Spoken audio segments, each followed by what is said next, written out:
morgen, half a day, and heck yeah, and it's cold. I went to go grab me a blanket. I was like, I'm freezing in here. So let me just adjust that microphone real quick. Oh, I have my layers. Should be fine. Where did we leave off of? I remember stuff was happening. Right. You may or may not have murdered somebody, but you totally didn't because you weren't there, but everyone says you were there. Kind of vibe. Okay. Mr. Edgeworth, I'm not really sure what to say. Iris, we only have 20 minutes. You better talk fast. Ooh, I need to adjust my audio because I adjusted it for the other game yesterday.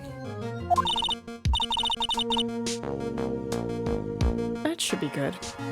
I'll have to see whenever they shout objection. Alright, I'll help you any way I can.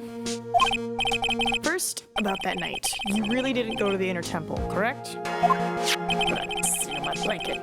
The last witness claims to have met and talked with you in the training hall. You don't know nothing about it. Good day to thee, Meep Lord. Hello, Lurish Hakim. How are we doing this lovely day? It be cold here in Texas, and I'm pretty much asking my office if I have to go in. So if you see me doing this, it's because I'm waiting for them to respond. Be like, yo, do I need to go into the office, or do I have to just brave the icy roads below freezing temperature at night? So we'll see what they say. She might be lying. Mr. Edgeworth, it is just as I said yesterday. Until the incident occurred, I was in my own room in Hazakura Temple. Very well. The second thing then. That night, the temple snowmobile was used in between the time Sister Bikini returned to the main hall and when she bore witness to the murder. Sometime between 10:30 and 11 p.m. that night. Were you the one who used the snowmobile? There was only one key for the snowmobile. The only person who could have used it was me. So it was you? But why? What made you go out to Dusky Bridge? I'm sorry, Mr. Edgeworth. Wait, but you were telling the truth about being in your room. What? Maybe she gave the key to somebody. Iris, I can't tell you about that yet.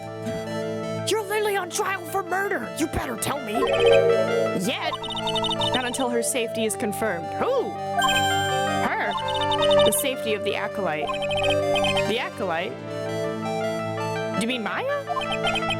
She must be talking about Maya. Okay, why would we wait until Maya? Iris, look me in the eye and tell me the truth. Did you kill Elise Donim? No matter who or what may come, I could never take a life. As I thought, no Cyclops. Well, then you're not Dahlia, are you? Or you are Dahlia. No, Dahlia's murdered people. I don't even know anymore. Very well, it is my job to get to the truth. You'll discover this for yourself soon enough. This lady has Cyclops every other minute. It's true, but poor Edgeworth calls him Psycholocks. He's like, the Psycholocks. There weren't any. He's like, oh my god, there's so many. It's cozy time. Yes, Francesca. Court will now reconvene. Miss Von Karma, where is the witness? During the break, a man was detained for suspicious behavior in the gallery. Suspicious behavior? He was sketching something, very intensely. Dare I ask what the witness was sketching when he was detained? He drew a terrifying woman, armed with a demonic face and a vicious whip. I can only presume that his intention was to capture Geek Out. Anyway, it's time to drag this pathetic excuse for an artist before the court. What? Laurice Stoneham, I hope you're ready. Get in here. It would seem that whip is going to see plenty more use today. She's just whipping everybody. Your sketch is in contempt of this court. Hey, I was just artistically rendering. You tried to run away from the bailiff who was trying to hand you your subpoena, correct? Look, I'm nothing but a fledgling artist, training out in the mountains.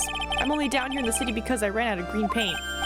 Well, to use the technical term for the color, Viridian. Larry, this isn't an art store, now is it? I know, I graduated junior high, okay? Look, art is all about working in the fields, isn't it? Working in the fields.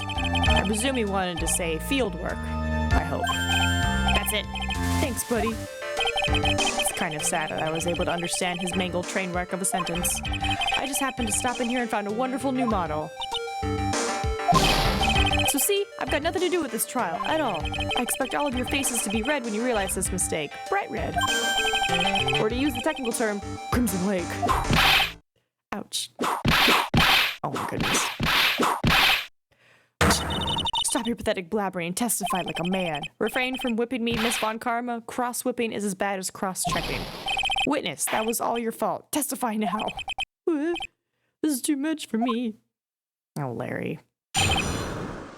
What did you see? Oh, silly me, I got present. I was at the lodge out in the mountains looking up at the stars that night. I walked to the bridge a number of times, but I didn't see a snowmobile. I didn't see anyone at the bridge that night either. Phoenix, you literally talked to him. The girl I was waiting for didn't show up. My teacher died on me. I'm all alone now. Aren't I edgy?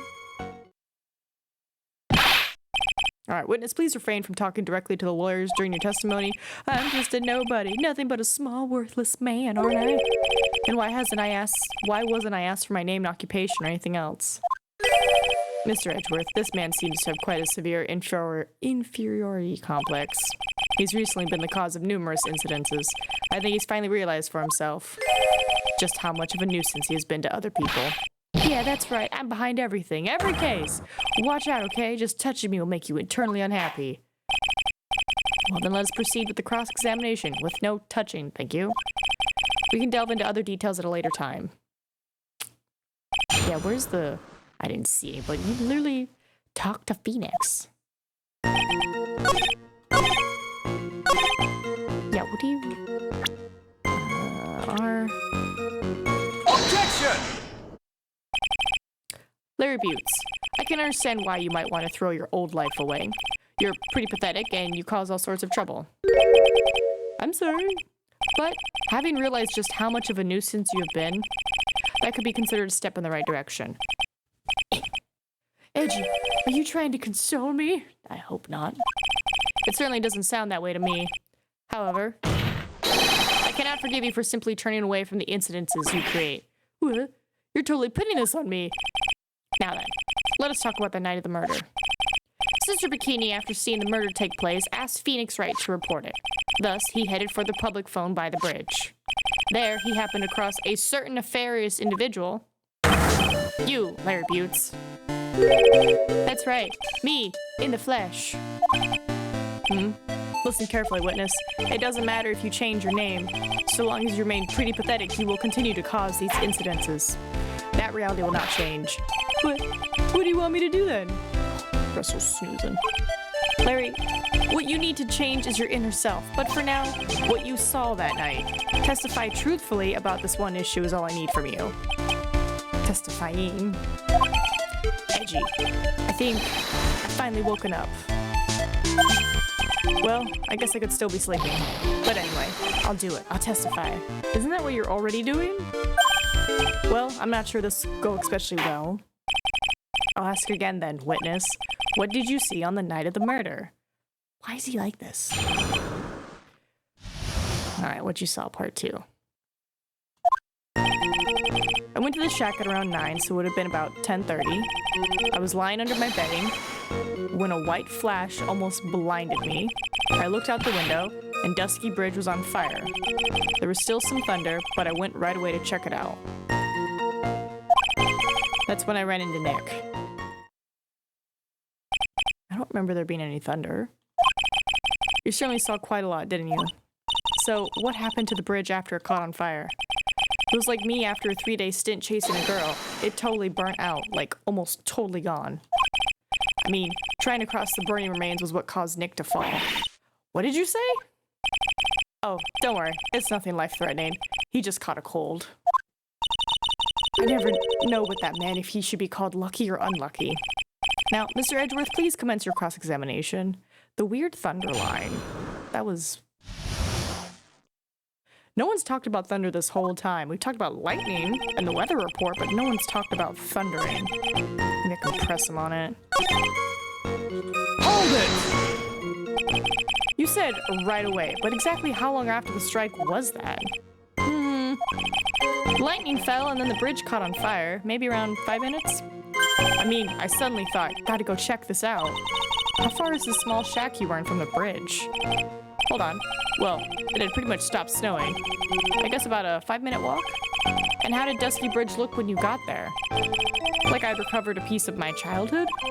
I mean, not even the bonfires kids make during school camping trips can compare. Well, should I press him for a little more info?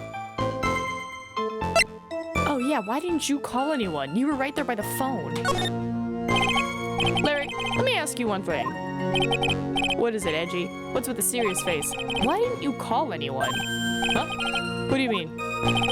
Normally, when faced with a towering inferno, one would try and tell someone. There is a public phone right by Dusky Bridge, correct? Well, of course I thought of doing that. So then, let's hear why you did it. Huh? Yeah, okay. A reason. My reason? It isn't that I didn't try to tell anyone. I just didn't have time to, okay?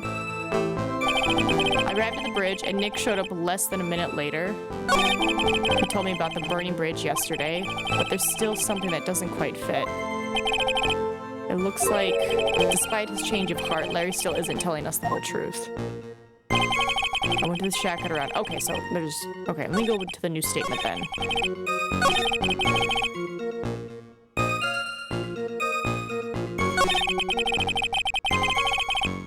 I arrived at the bridge and Nick showed up less than a minute later. Wait. Wait. When did the murder happen? Okay, so she died from 10:11. He said he went to bed. And then he said around 10 the thundering happened. But it took Nick like 30-ish minutes to get there.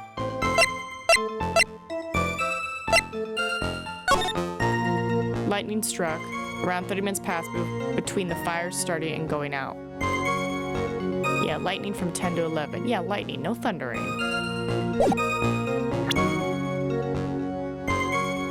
Objection! Oh, thank God. I was like, weather data? Your very existence being a contradiction, I'm not sure if you can grasp this or not. What the hey, Edgy? You make me sound like some sort of alien. But your testimony is conclusively contradictory. The problem here is time. I've never been the best timekeeper, you know. 3 minutes after Billy leaves on foot, you follow him on your bicycle. How long does it take for you to catch up with him? Terrible at those. This is much more simple. You saw the lightning strike Dusky Bridge, and immediately went to see what had happened. Is this correct? Yeah. Well, I wasted about 5 minutes first, but more or less. I have the weather data from the night of the murder here. According to this, the lightning fell at 10:45 p.m. You say it takes less than 5 minutes from the shack to Dusky Bridge, meaning you probably got there at around 11 p.m. That all sounds about right, I guess. And then Nick showed up and did his falling act. That is impossible. What do you mean? 11 p.m. is when the murder occurred in Hazakura Temple. Thus, Wright was still there in the courtyard. There was no way that Larry could have encountered him at the Dusky Bridge at that time. Excuse me, I have an objection. You do? Edgy, how many times do I have to say this? I'm not Larry, I'm Lori's tonym.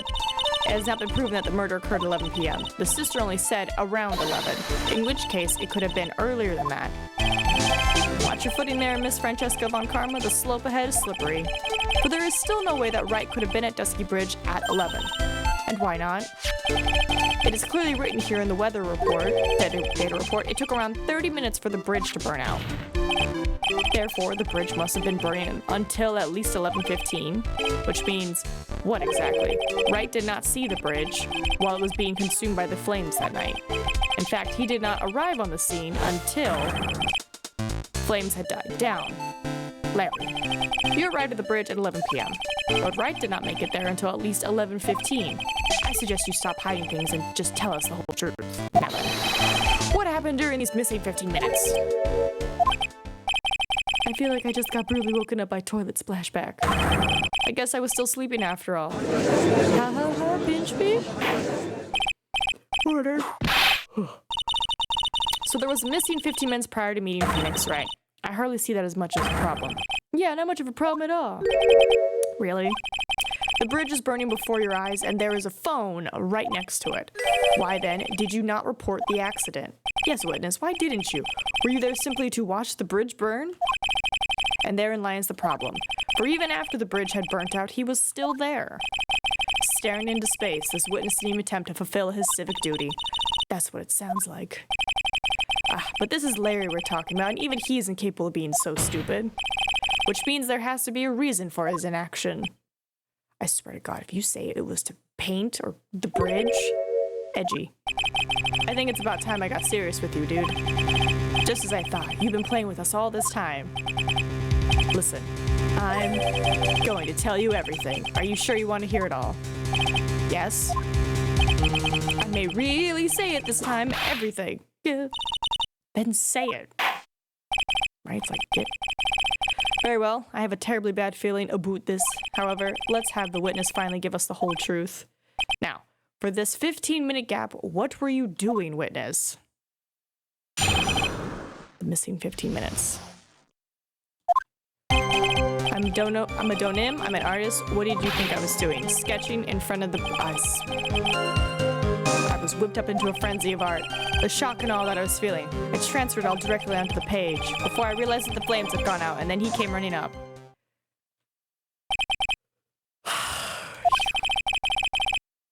I suppose artists can be strange folk. That's right, I'm willing to sacrifice everything in order to draw the perfect sketch.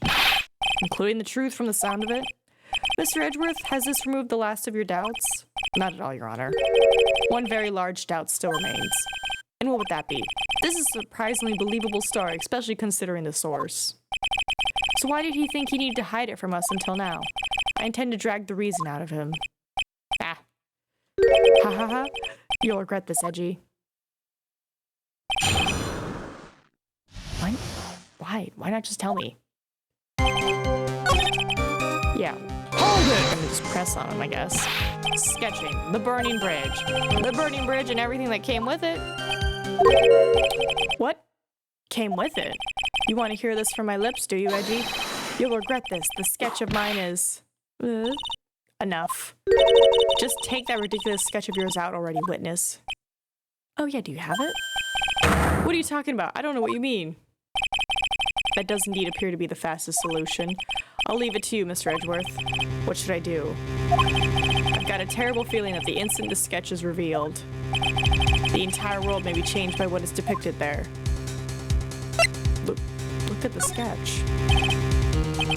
Larry, I wonder if you could show us your sketch. Oh, I didn't mean to click that fast. Well, well, even I couldn't have imagined it turned out like this. Imagine what? That Laurie Stoneham's debut would take place here, today, like this. Show it, now. Okay, but steel yourselves. This is the world of Laurie Stoneham. Who is in the sky? What is that? Well, so this is Dusky Bridge, correct? Quite a large bridge, isn't it? Your response, Miss Von Karma? Yes, well, it's a better drawing than I expected. Isn't it? Isn't it? I struggled to reproduce those flames, I really did. Yes, I'm sure you did. This is gonna get ugly. No one has the courage to bring it up, it seems. This mysterious flying object. Larry? What? The burning bridge is fine, but what is that unfortunate looking figure? Ooh. Okay, cool. Confirm it with Stacy. Cool. Cool. My boss pretty much said, or keep an eye on the weather, and if it's bad. Q. Thought you might. However much I might want to ignore it, I can't. It's Iris, of course. Iris. I wish she'd take better care of herself. We have to plan for our future, you know. What would have happened to her if she had injured herself flying like that? Oh, he really thinks it's her. Okay. Just get all cuddled up here again. I'm losing my heat. Larry, please answer this next question honestly. Okay. Are you really claiming to have seen this? Are you claiming to have seen the silhouette of the defendant flying over the bridge like some crazy witch person? Flying over a bridge that was engulfed in flames. Yep, that's what I saw. That's why I drew it. I'm an artist, a real artist. The girl, she's really high up in this picture. It can't be Iris. Iris was in her room. What was that for? This is all a bad dream. I was hitting you on the cheek to test that theory. Please whip your own cheek from now on if you wish to test your wild theories. Anyway, no court of law will ever acknowledge that people can fly. Actually, there is some precedent for this. She was flying pretty high, my sweet Iris. She was about 30 feet above the bridge, at least. It was really something to see. This has to be some kind of mistake. Mr. Edgeworth, please bring the witness back down to earth. What? Me? This witness is your friend, is he not? Accessory to foolishness, Miles Edgeworth. Let us get back to the cross-examination, by force if necessary. Mr. Edgeworth, I expect you to expose the obvious contradiction here. Yes, Your Honor. Looks like I've got another reason to remember this moron. Well, what do you think of my debut piece? Get the thing away from me. Very sketch out of the court record. Now, hurry up and cross-examine him. Metonym. Sketching. Her white hood fluttering. You mean this? Objection! Larry, what did you really see that night? Not that I particularly care. In your position, that's just being irresponsible. I drew exactly what I saw. I'll give you a whole $1 that is the truth. If that is truly the case, then there is one thing that we can say for certain. What might that be? That the person who flew over the bridge could not have been the defendant, Iris. What do you mean? I don't understand. Foolhardy folly of a foolish statement by an equally foolishly foolhardy fool. How exactly can you make this claim? Tell us, Larry. According to this picture, the individual whom you say you saw was wearing a hood, correct? Of course she was. That rundown shack is quite away from the bridge. The hood is what told me that this floating angel was my Iris. The hood is my darling Iris, and Iris is my darling hood. It seems there are bigger fools in this world than the one at the defense's bench. Larry, there's something you need to be made aware of. On the night of the murder, Iris wasn't wearing her hood. She'd given it to Wright as a gift. Are you going to change your story now? Perhaps suggest it was Wright who took flight? What are you talking about? I think you understand what I mean just fine. Why did Nick have Iris's hood? What? Edgy, what's going on with Iris and Nick? Why you, Nick, you dog? He's missing the point entirely. I do believe that this unbelievably mysterious sketch is destined to disappear, discredited, and discarded straight into the garbage. Ha ha ha ha. Oh, what's it? Just a lot of laughs. What is it now, witness? It feels like I've been waiting 25 years for this very day to come. Edgy, today is the day I get to completely stupefy you. What? What is the meaning of your outburst, witness? I hate to have to do this, but I have some definitive evidence. Definitive evidence? Iris did indeed come flying over the burning bridge. And I, Laurie Stoneham, shall prove it. Okay. I didn't expect to ask this again, but we shall be needing your testimony once again. Tell us anything you know concerning the defendant as depicted in this sketch, and show us your evidence that this nightmare was actually reality. Okay, I hope you're ready, Edgy, because I'm gonna feed you a whopping serving of pain. You've been serving us a whopping serving of pain this whole time, trust me. Proof that Iris flew. When I reached Dusky Bridge, she was already gone. I was so worried, so I frantically searched all over her. That led me to finding a beautiful crystal sphere half buried in the snow. Uh-oh. I'm sure that Iris was simply wearing a spare hood. After all, no one else could have lost a crystal sphere that night. Your teacher, with your mentor with the staff. A crystal sphere? This one. Pretty, isn't it? but finders keepers. That spear, where did you find it? Let me see, around here somewhere? Looks about right. So what, the lady dies and then they take the orb and set the bridge on fire but then drop the orb? And it was half buried in the snow? It had pretty much stopped snowing by then, but there was still some falling as I walked to the bridge. The court accepts this crystal spear. That's mine, okay? I want it back afterward. There's something on it. It's blood. Oh my, it's blood. What? Blood? Crystal spear added to the court record. You ready, Edgy? Blood or paint? By tomorrow morning, you'll be calling me Master Larry. Yeah, I like the sound of that. No one's gonna push me around anymore. Didn't you want to be called Larice Stoneham only a few minutes ago? Proof that Iris flew. When I reached, frantically, just... Objection! I have questions. That statement contradicts the data provided by this piece of evidence. It does? How do you mean? Right, because if it was snow, wouldn't the blood be gone? Forgive me, Amber, you just said it yourself that it does. Don't try to play mind games with me. Damn it. Wait, I chose the wrong thing. Hold on.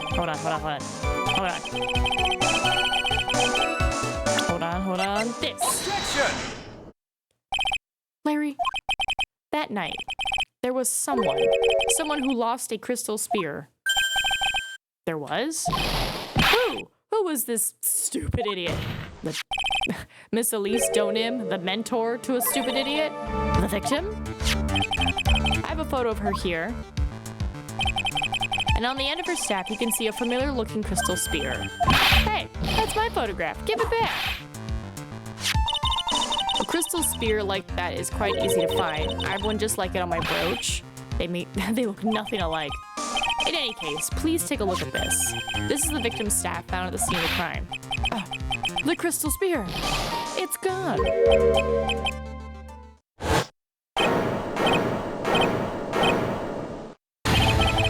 What? Just what does this mean? If anyone jumped or flew across the bridge that night, it certainly was not Iris, after all. She was not wearing her hood. More importantly, the crystal spear found at the landing site was not hers either. Are we thinking that the victim accidentally fell on the statue?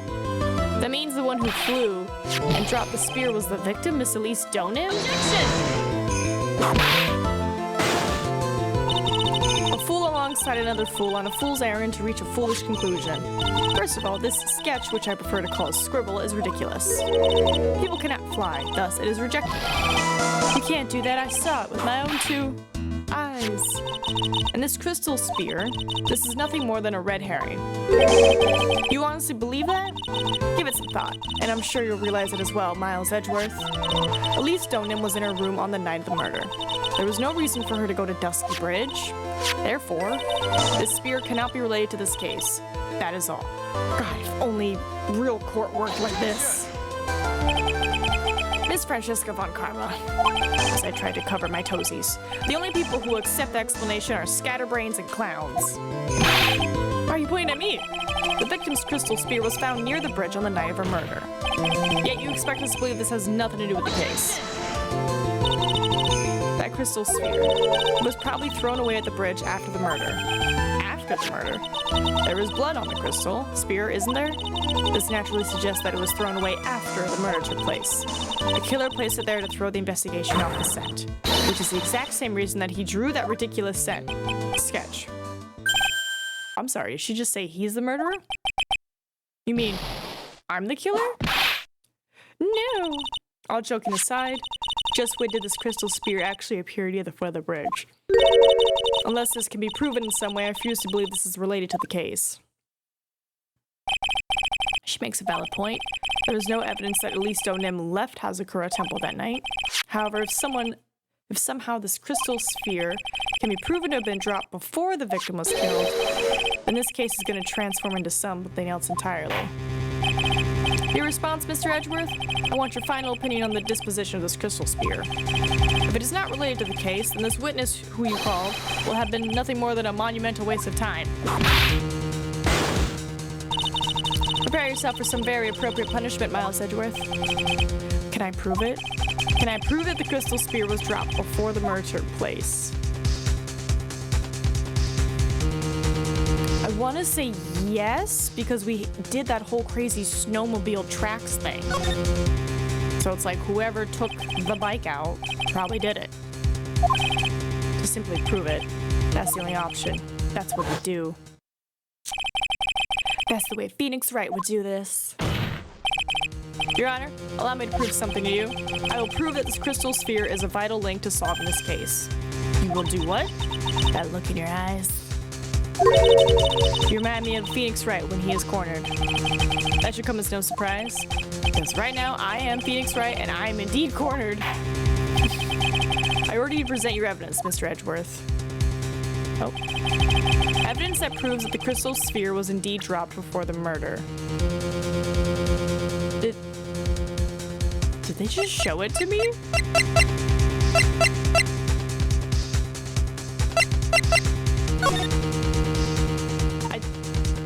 I think they accidentally showed it to me. Is it? Take that! This crystal sphere, it was half buried in the snow, correct? That's right. If it hadn't stopped snowing, then it would have been game over. The snow would have totally covered it. Right, we did a whole thing about snow and snowfall and time of death and everything. That's all I need to hear from you, Larry. Your testimony makes one thing quite clear. God, I gotta curl up. It's cold. Every time I touch the floor, I feel how cold it is. So I'm just gonna bundle up. But when the crystal sphere was dropped, it was snowing, even if it was ever so slightly. Snowing? On the other hand, let us look at the scene of the murder. As proven earlier today, there is no snow on the victim's body. Therefore, the crystal sphere must have been dropped before the murder. What? Order. On the night of the murder, the victim did indeed go to the Dusky Bridge, and there, something occurred that caused the staff's crystal sphere to come loose. What could that have been? This spear, there is some blood on it, isn't there? Allow me to raise a certain possibility at this junction. The real crime scene was near the foot of Dusky Bridge. Objection! The murder didn't take place in the Hazakura Temple courtyard? Only a fool would suggest such a foolish piece of absolute foolishness. Just who is the fool and which part is so foolish, Miss Von Karma?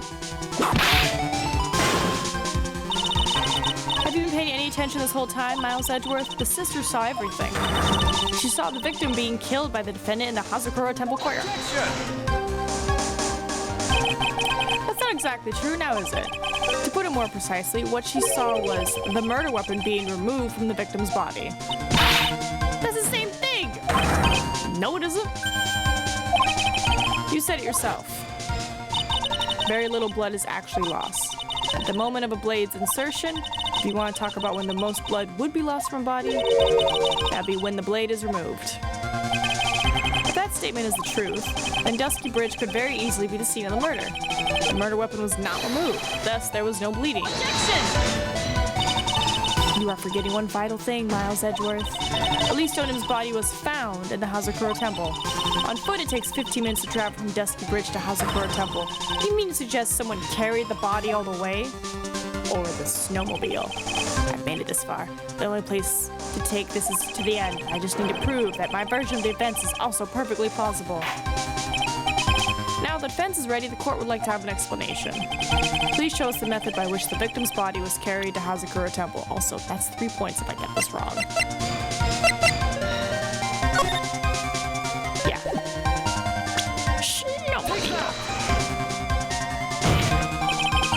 On that snowy night, there is one way that a body could have been moved. The snowmobile. As we know, the snowmobile was used that night. It was explained as having been used to dispose of the murder weapon, but it could also have been used to carry a body. Order. This is completely unacceptable, Miles Edgeworth. You've dug yourself into your own grave. What do you mean? The only one who could have used the snowmobile was the defendant. She's the one who moved the body. Doesn't that put the final nail in your coffin? You're too late, Francisca von Karma, and in fact, the defense has proven something else entirely. We have shown that this case requires further investigation. What? Where was the victim? Elise Stoneham really killed. If her body was moved, whatever for? And finally, just what does this image mean? Do you even need to think about that? Such a creature could never see the truth, let alone describe it. This witness certainly sits on one of the lowest possible branches of humanity. However, he would never utter a lie that could hurt a girl with whom he is enamored. He drew this, so it is something that actually happened. The defense stands firm on this point. Edgy. Thank you. Sick man. That settles it then. I cannot give a verdict under these circumstances. Alright, so we gotta investigate. I don't think we'll finish this today, but we can try.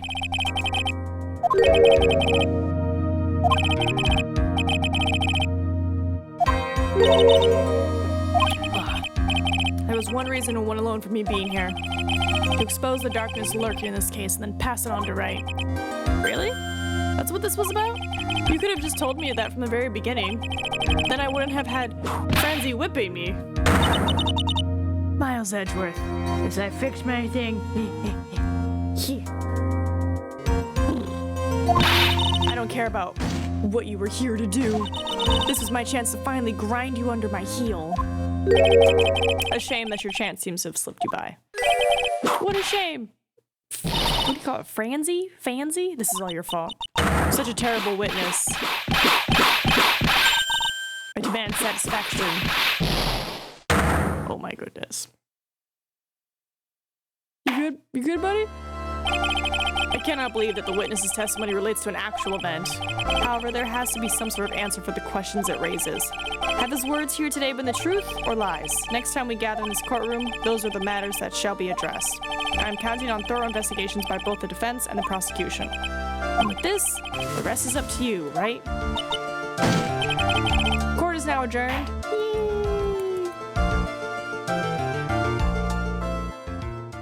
So this puts us at what, part 3? Which means we do this, and then trial, and then... Oh, the hot tea clinic? Oh, are you...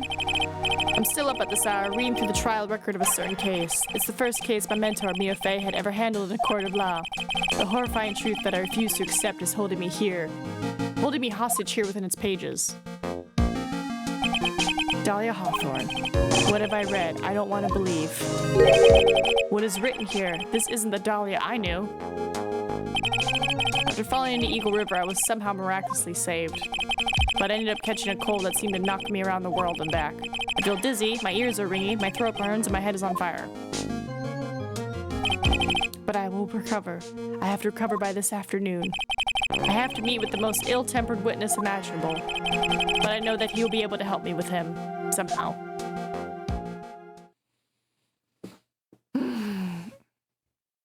I'll be back here. Right, are you sure you're well enough to be doing this? You still look a little green in the face. Or maybe Viridian, in artist speak. Actually, my fever's gone down quite a bit. How's your temperature now? Only 102.2 degrees, nothing to worry about. That's a fever. Anyway, I read today's trial record. You weren't bad, Edgeworth. Pretty impressive despite the circumstances. We're not in the clear yet. The main point of contention tomorrow is going to be the murder weapon. In the end, the Shichishito did not deliver the deadly blow, which means there must be another sword hiding out here that we don't know about. Another sword, huh? Don't you worry about a thing, pal.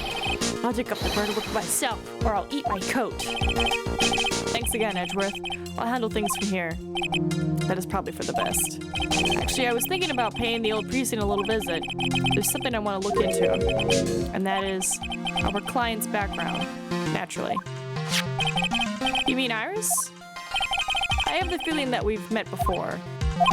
All I want is confirmation, one way or the other. And since I probably won't be getting that from you, I'm sorry, Edgeworth. I bid you adieu, right? Take care. Guess I should get moving too. Why? Do you need to be somewhere? Yeah, I've got to get to work on this bridge, pal. I'm rigging something up so we can get across to the other side.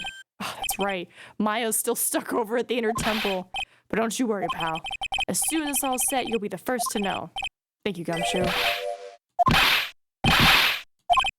No problem, pal. Just try not to give me that cough of yours, okay? Alright, I'm off. Hang in there, Maya. We'll get you out, I promise. But in the meantime, I've got to continue collecting evidence. It looks like it's ready to collapse, at least more than it did before.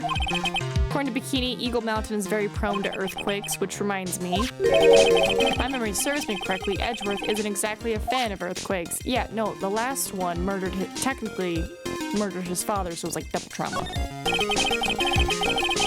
Because the elevator got stuck from the earthquake, and then it was like, surprise! Your father's been murdered by me, your future dad. There's a narrow path going off in a different direction. Looks like someone's taken the effort to write to Heavenly Hall. Okay, so I'm guessing it's just the same stuff as before.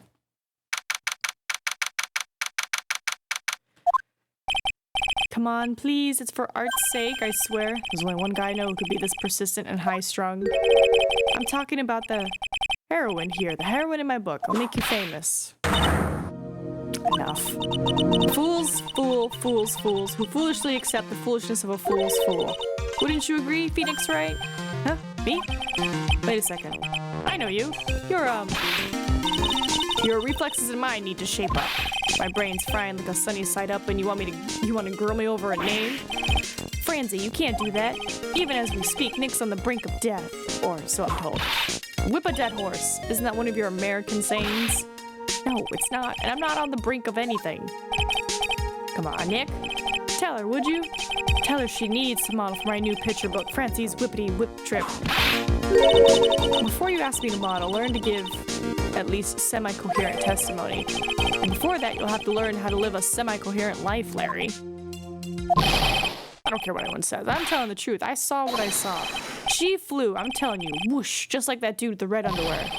Don't think I'm gonna forgive you guys when you come crawling back to apologize. Off he goes. It's amazing how little has changed with you in the past year, Phoenix. What you got for me, Fran? Have you been in Germany all this time? That's right. Extending my perfect win record, naturally. Oh, joy. Sounds like she hasn't changed a bit. Let me just get some sippies in.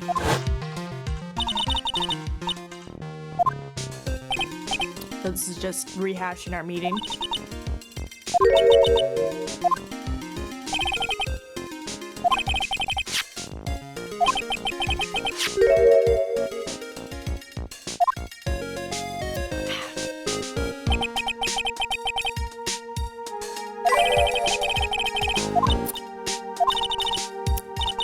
Phoenix, you will fall before me, this I promise. But it'll be for my sake, not my father's. Are we clear? Yes, Crystal. In truth, I was shocked. I came back to America with the intention of defeating you. Instead, it was my little brother who was leading the defense. Edgeworth. Come to think of it, Edgeworth was pulled into being prosecuted by Manfred von Karma as well. I wish this blanket was bigger. Because it's like, my back is cold, right? But my limbs are cold, so I have to keep, like, rewrapping myself. My poor little toes.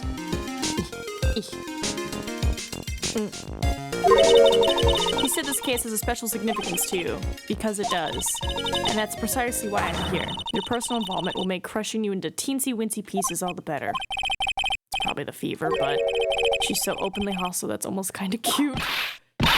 No smirking. No whipping the sick. That foolish fool doing such a foolish favor for such a foolishly foolish fool. Make no mistake, Phoenix Wright. I came here for one thing and one thing only. To pulverize you. It's not like I thought you were here to bring me some cold killer X, you know? I went over the whole case file on the flight over. You read the whole thing? Yes, every last word of every last sentence of every last paragraph. All the ridiculous things you did made it a very interesting read, you know? Attempted to cross a burning bridge. Did you even consider the dangers? No. The only thought in my mind was, I have to get across. A fool who doesn't think is more foolish than a fool who foolishly thinks. She said he'd let me know once the bridge was repaired. Maya, she's gotta be okay, I just know it. Plus, I need to ask her about what really happened at the inner temple that night.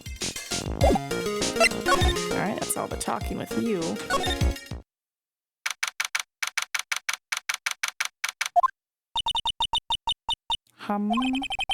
That was one long sigh. Oh, Bikini. Sister Bikini! I didn't know you were here. How are you doing? You don't have to pretend to be in a good mood for my sake.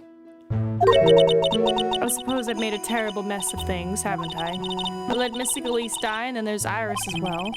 Mystic Elise, now that I think about it, there's an acolyte stuck at the inner temple. And that poor little girl's gone missing, too. That little girl? You don't mean Pearls, do you? Yes, I'm afraid I do. She hasn't been seen since the morning after the incident. Pearls? She's missing? Why didn't anyone tell me this? I hope they're looking for her. I must be getting old. I think I've seriously lost faith in myself. Are you talking about your performance at the trial today? You believe me, don't you? I'm not a liar. I would never lie. I know what I saw. I saw Iris pull that sword from Mystic Elise's body that night. I'm certain of it. At least, I was until this morning. I don't see any Cyclops, so she must be telling the truth. So why are you so unsure of yourself all of a sudden? You know that artist who testified after me?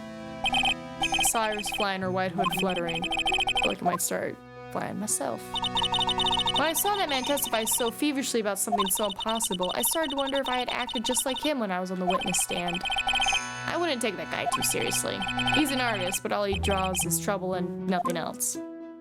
If both Bikini and Larry are telling the truth, that can only mean one thing. They both didn't see what they think they saw. On the night of the incident, you met Iris at the inner temple. Is that correct? That's right. I'm sure it was Iris. But Iris claimed she was in her room in Hazakura Temple. I knew I shouldn't have come back here that night, but because you did, Maya is stuck all by herself at the inner temple. I'm so sorry. The drafts in that place are nothing to shake a stick at. Winter is especially bad. I'll bet. The train hall looks like it's about to fall down any second. Eagle Mountain has always been prone to earthquakes, just so you know. Earthquakes? Yes, I wouldn't be surprised if the next big one levels the train hall. Gotta get Maya out of there, fast! But still, there's really no need to worry. That area on the other side of Dusky Bridge is isolated like an island. It's like an island? How so? Well, the only thing on that side of the bridge is the inner temple. No one lives out there, and it's surrounded on all sides by the river or the forest.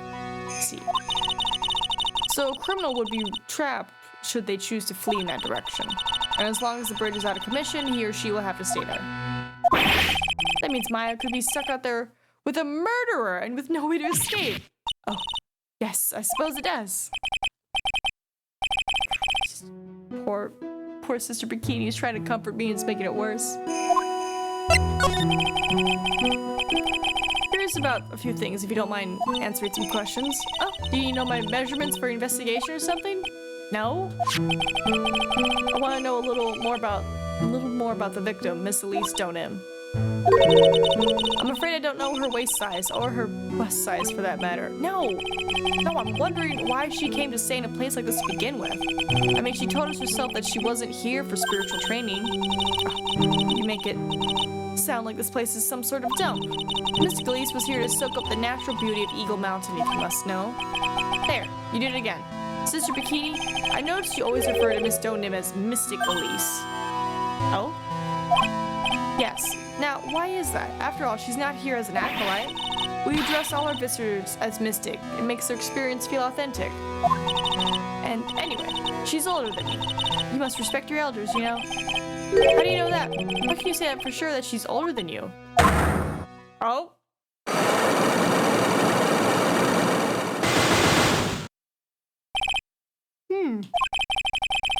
Seems Miss Elise Donim was no ordinary visitor after all. And there's Pearls. She was with Miss Stonem on the evening of the murder. Now she's vanished. It's all gonna be connected somehow.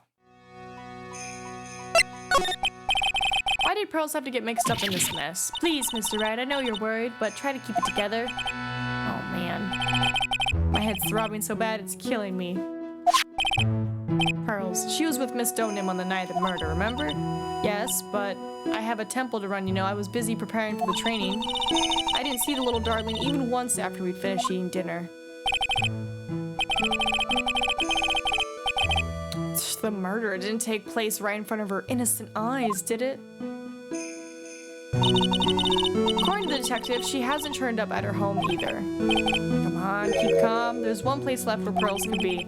She just has to be there. Come on, Gumshoe. Tell me you'll be done with the repairs soon. Alright, so that's... Yeah, let's go to the courtyard. See if there's anything here. This is where Sister Bikini witnessed the incident. It's hard to imagine she was lying on the stand, so maybe there's some clues that have yet to be found. Shichitsu, it's right here, Mr. Amy's right hand. If it wasn't the murder weapon, given the design, it must be used for some pretty gruesome things.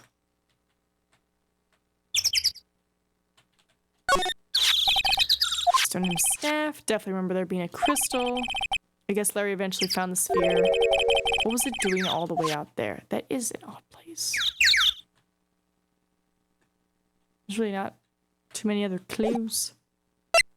Those are like the two main things. The rest is just like, about the area. What was that jarring, inconsiderably loud yell? So this is where you've been, keeping nice and warm. Have you finished repairing? The bridge, yeah I did, I told you to let you know. Well, then I'll come along with you and... Sorry, ma'am. No unauthorized entry. Access is restricted to people involved in the case. What was that? I'm involved, aren't I? You're gonna get much more involved than me. Well, yeah, but that's... Oh, here comes Francesca. It's been a while. Scruffy. It's Miss... Von Karma. Oh, yeah. Poor guy. She's gonna get whipped again. Sister, please, leave the investigation to me. Well, you certainly seem to have everything under control. I'm on your side. I won't do anything you don't want me to. As you work to pin the guilt on Iris. What are you daydreaming about, Phoenix, right? Silence. I, Francesca Von Karma, will personally guide you through your investigation as I refix this blanket. Actually, I think there's a blanket I could grab from the couch. I think I might go grab that. Be right back.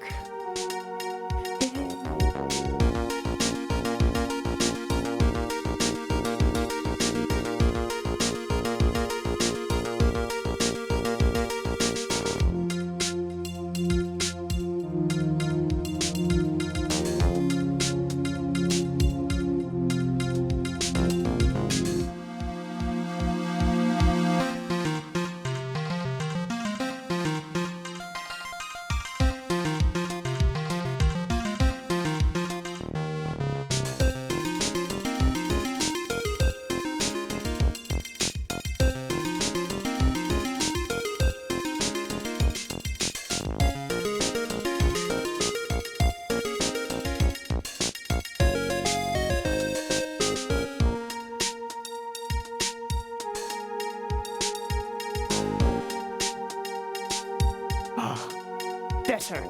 Now I can have my tootsies covered. Generate a little warmth.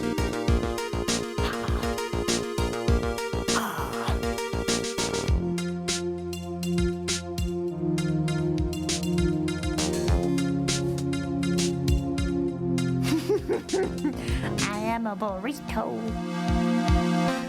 I just feel bad that I have to stick out an arm.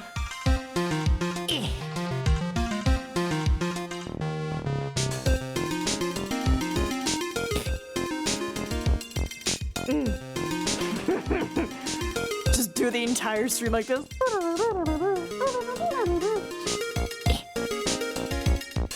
Alright. Oh, not the courtyard. So I got distracted by Russell. Also gonna bring this down so I can read. Here. There we go. Should be a bit more lined up. God, stop it, fingies. Go to the main gate. And then go to the bridge. There. God. And they fixed it. So now we're gonna go check on Maya. Things have certainly become a lot more hectic than before. They must have commenced with the investigation. Oh, Mr. Nick. Is that Pearls? Oh, what's up with the incinerator? Was it used? Pearls, Mr. Nick! Oh. Do we hug? Oh no, she just cries. Okay. So you were here ever since that night? I was so lonely I thought I was gonna die. Wait, where's Maya? When I woke up in the morning and saw that Dusky Bridge was gone, I realized I was all alone. She was all alone? It must have been very trying for you, little girl. You're... I'm Francisca von Karma, the prodigy. There's no need for you to worry now that I'm here. You're the prosecutor who was so mean to Mystic Maya last year. Well, I don't like you. You're nothing but a little girl without your wit. Mystic Maya didn't do anything wrong, but you were so mean. But I'll never forgive you. He sometimes does streams. He rolls up in his blanket. His name is Bob, so the streams have been called Bobarito streams. Well, that sounds very cozy. I could get behind the burrito vibes. Oh, could you imagine laying down, wrapped up in a burrito, controller in the burrito? Oh, that sounds so comfy. Why are you whipping me? I didn't say anything. You didn't have to. The smile on your lips gave you away. Anyway, Pearls, where's Maya? Were you with Maya? I'm sorry. It's all my fault. Huh? What are you talking about? Alright, we're crying again. Alright. She just ran off. That was cruel, Phoenix. To make a little girl cry like that's inexcusable. What was that all about? Pearl's acting like that. It's giving me the creeps.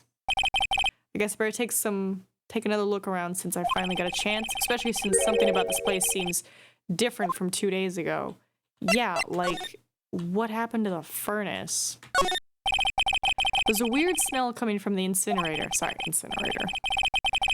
The door is also open, almost like it's begging for me to look inside. Well, let's see what stunning clue is concealed in here, shall we? Huh? It's empty. How naive of you, Phoenix. But it's a bit strange, don't you think? Francisca von Karma. I seem to remember...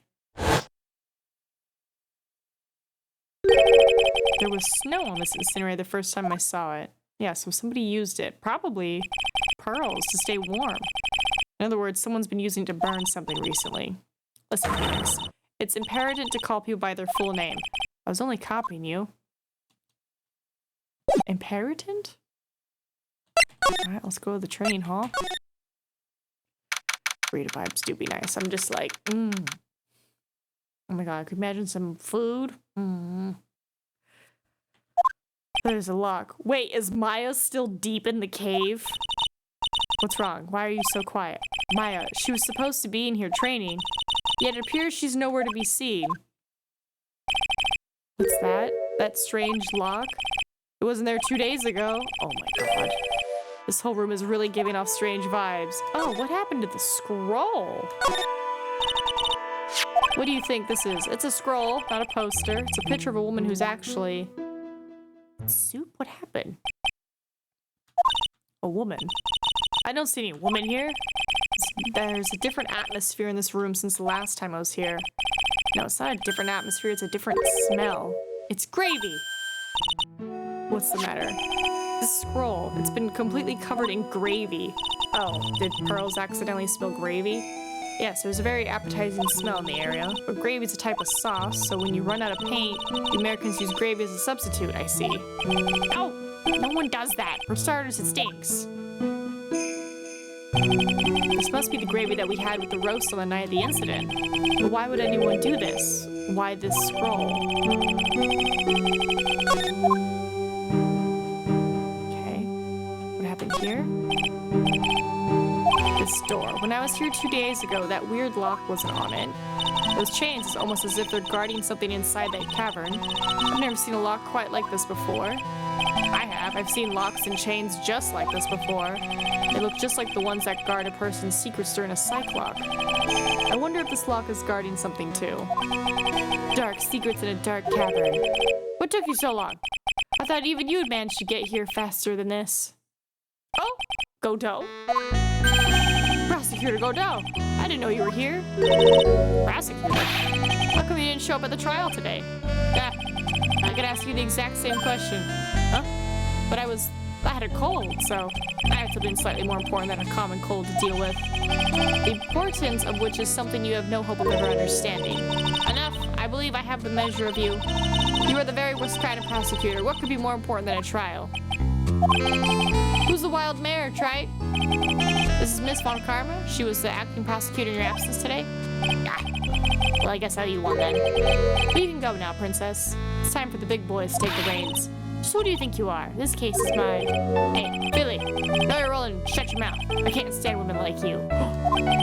I'm only going to say this once. Lady Von Wippenberg, go home. Wow. Phoenix Wright. Just covered at toesies. What are you hitting me for? You deserve more cracks of the whip than that, Wright. What?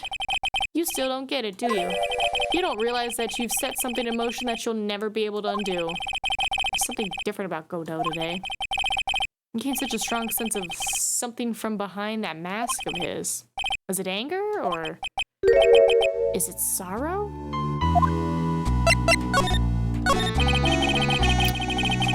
You had some important business, and that's why you weren't in court, huh? So what was it? I told you once before, but perhaps you don't remember. I returned from the depths of hell to do battle with you. You see, Wright, I've experienced something most have not. Death. You died? Of course. Being extradited from hell is a tedious affair. The meticulous regeneration and adjustment of all your internal organs is, well, let's just say modern medicine allows us all to live to a ripe old age. Even someone like me. So you mean that mask you wear is this ugly device? I promise it's not a fashion statement, my unenlightened friend.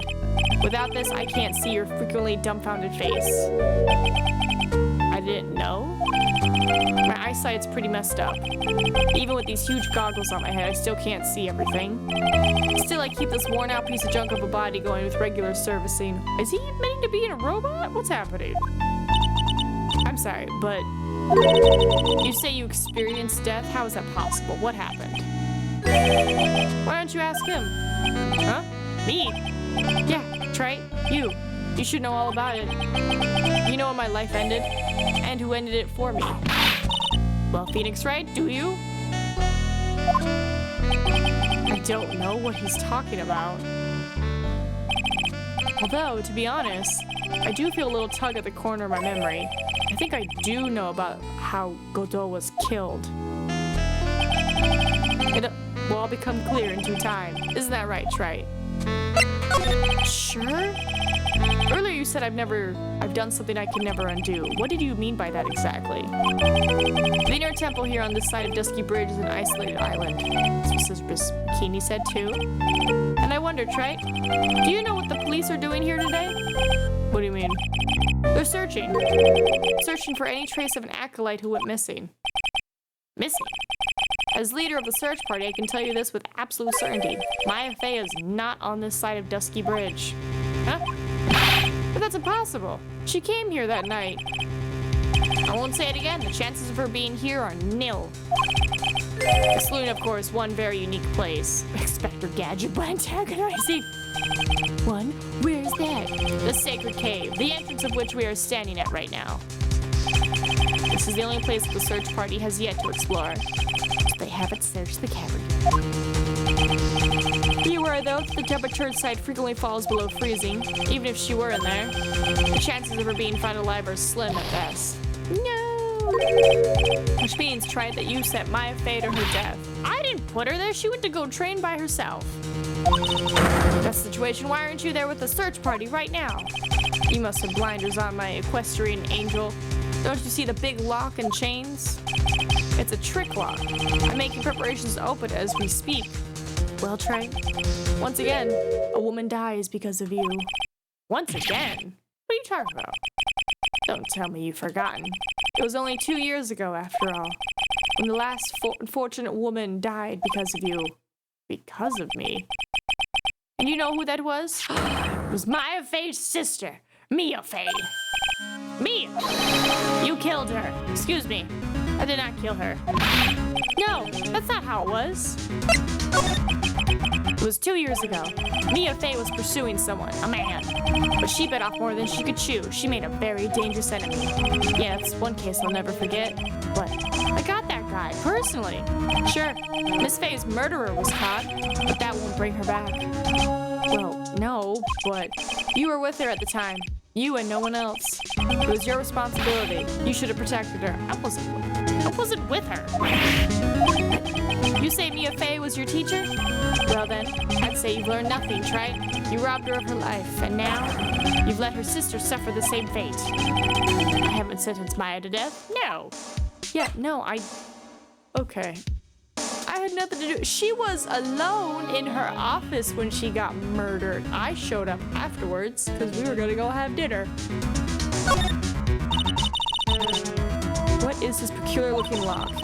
Why don't we just break it open? It would be a simple matter of... I'm afraid we can't do that. This area has always been prone to earthquakes. The repeated tremors have weakened the foundations of the train hall. Any excessive force used to break the lock open would, well, let's just say the inner temple and the sacred cavern would be a thing of the past. Very well then. Dare I suggest the obvious solution of opening it with the key? Sure, just show me where the keyhole is on this trick lock. Right there. Do I have a mouse? Right here. You just move this to the side. No? Or is it like you push it up and see? Because I see there's like a little notch here. We'll find out. There's no keyhole? That's right. An interesting puzzle, huh? The person who set this lock is the only one who can open it. Talk to Sister Bikini. Then who was it? Simple. The accused. Damn it. What? Iris. When an acolyte undergoes training inside the sacred cavern, the attending sister is responsible for locking the entrance. Obviously, the night of the murder was no exception. Maya Fey was the training there. Sister Bikini did mention it a number of times now that I think about it.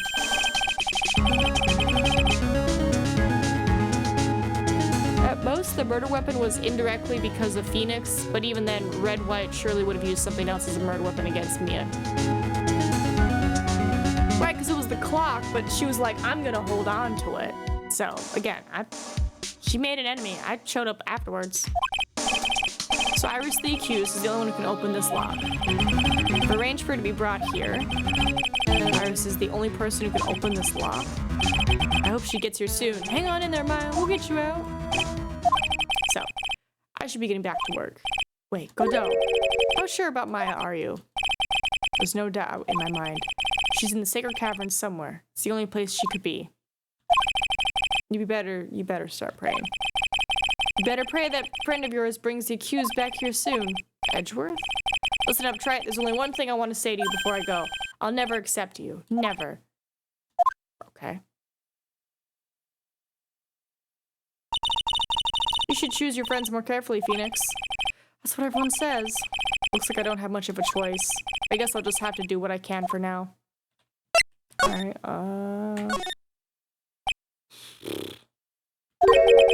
I don't know. Should I or shouldn't I? Sounds like someone's talking to himself, but where's that coming from? Yeah, I guess I better wash that off. That's what I'll do. No, but I can't do that. I'm a detective. Ugh, my brain. This is driving me nuts. Something troubling you, Scruffy? Please don't whip me like that all of a sudden, sir. It was merely a simple greeting, a friendly tap on the shoulder with my whip. So what's up, Gumshoe? Is there something on your mind? How did you know, pal? Perhaps you're trying to decide if you wanted to wash that off or no? How did you know? Oh, yeah, I nearly forgot. You can't go through that little gate there. You mean the one that says no entry? Kinda already snuck in there. Is he trying to be clever or something? So what's behind there, Scruffy? A kind of garden-like garden? Garden. Yeah, anyway, it's under investigation right now, so keep out. I'm not telling you, I'm asking you, pal. You got me? Isn't it normally the other way around? Well, see you later. And then he leaves. As for Maya, if anything, Pearls put her in this, as it was Pearls who set up the entire special training appointment. Yes and no, because Maya wanted to do it and, like, convinced Pearl to go with her, and then Pearl, like, did all the calling arrangements, so they're both at fault. But also, it's like, again, Phoenix didn't even want to go in the first place until he saw Iris, maybe Dahlia's photo.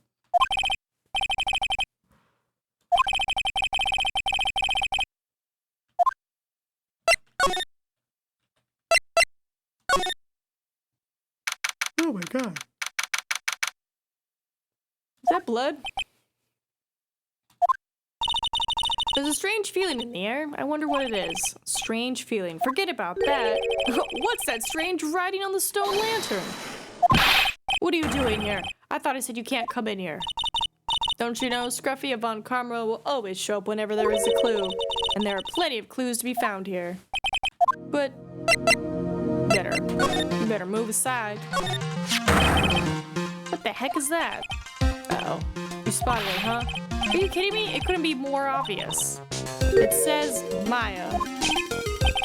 Yeah, and before you ask, it's written in blood. You will answer all our questions now, Scruffy. Without exception. Yes, sir.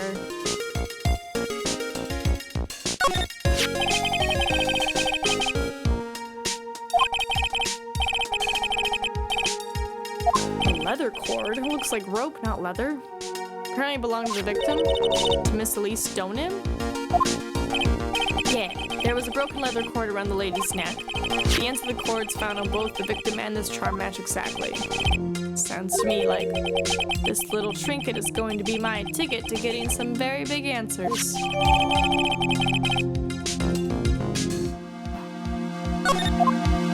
Alright, let's talk to Gumshoe. So, how's the Inner Temple investigation going? Right, I love that Francesca's just with us. She's just tagging along, but it's like we were ordered by the judge to both investigate, so it makes sense. What was the outcome of this scientific study? Nothing. Scientifically speaking, the place is as clean as a whistle. It's simply not good enough, Scruffy. Do you think I'll let you get away with that? Yeah. Well, there were a couple of things that bothered me when I first got here. That stone lantern in the surrounding area that's not covered in snow, correct? It is weirdly perfect square. They looked kind of fishy to me, you know, scientifically speaking. So I got the lab boys to look them over. The results were... It's kind of hard to say, actually. I guess I better look into them myself. About Maya. Oh. Did Mr. Godot tell you yet? Yes, we heard. He's got a search party out looking for her, but there's nowhere else she could have disappeared to on the side of Dusky Bridge. All we can do now is wait for Mr. Edgeworth to get here. Edgeworth? He's escorting Iris, the defendant, over here.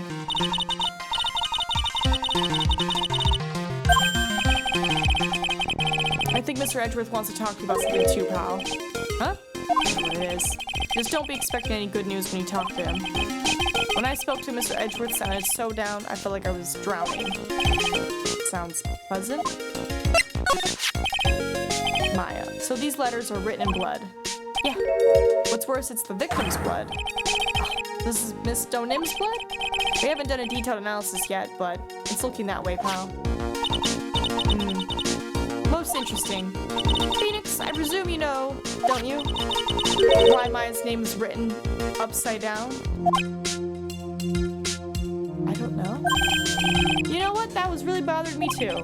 But I just came up with the answer. The result of my own special gumshoe investigation. Really? Do tell.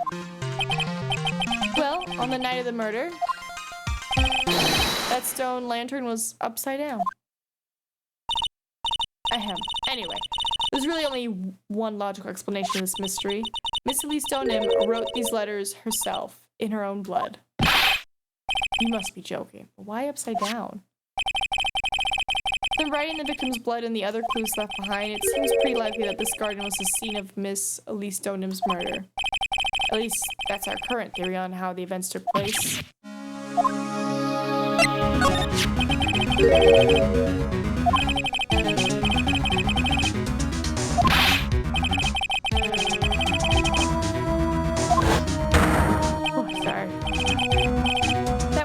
Of the crime. What did she see? What do you think, Miss Von Carter? Surely a special gumshoe investigation would reveal the answer, no? Wait a sec, the bloody writing, all the other clues here. Someone could easily set all that up after the murder, right? Sorry, but that's not an option now. Why not? How quickly you forget, Phoenix.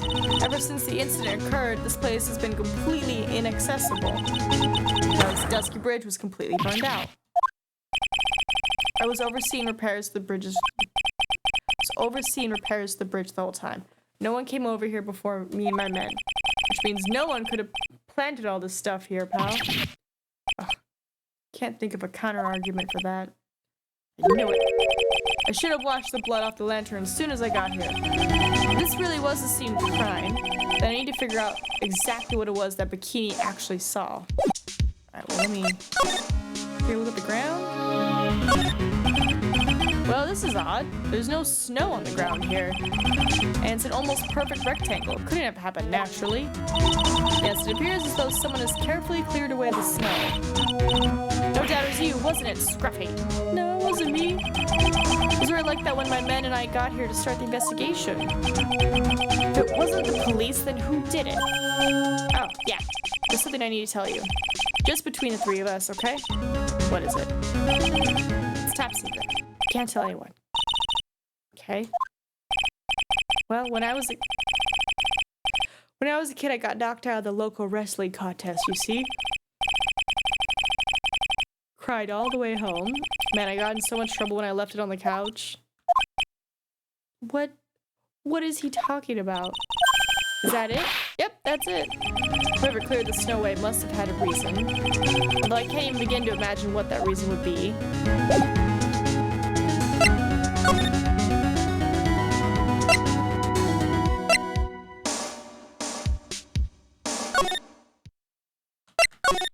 Yeah, I was like, I guess we'll go see if they made it.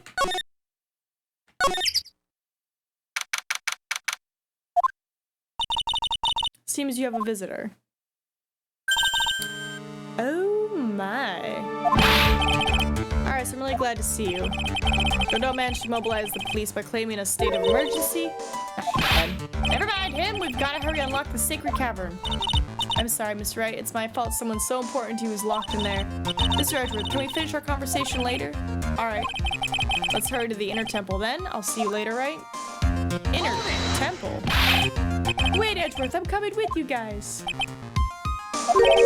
Sorry, Wright, I can't allow you to come with us. What? I hate to be the one to break it to you, but my fate is in a rather delicate position. What do you mean by a delicate position? This isn't simply a rescue operation, right? It's also an investigation. That being the case, we can't allow members of the public to interfere. Come on, Edgeworth. If anything happens, you'll be the first to know. Please understand, right? All that matters is that Mystic Maya is rescued, correct? Okay. Listen to the voice of reason for a change, Phoenix. From now on, consider anything beyond Dusky Bridge to be off limits. We'll be going now. Excuse us. Dang it. Ah! There's no time to be standing around, Phoenix. Aren't there other things that demand your attention? She's right. Thanks for reminding me. Guess we'll talk to Bikini.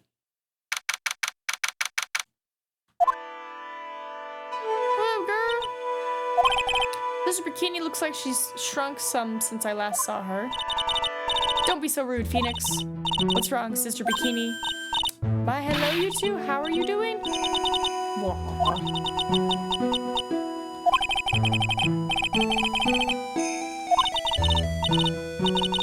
man, this cold is just slowing my blood down. I'm just like...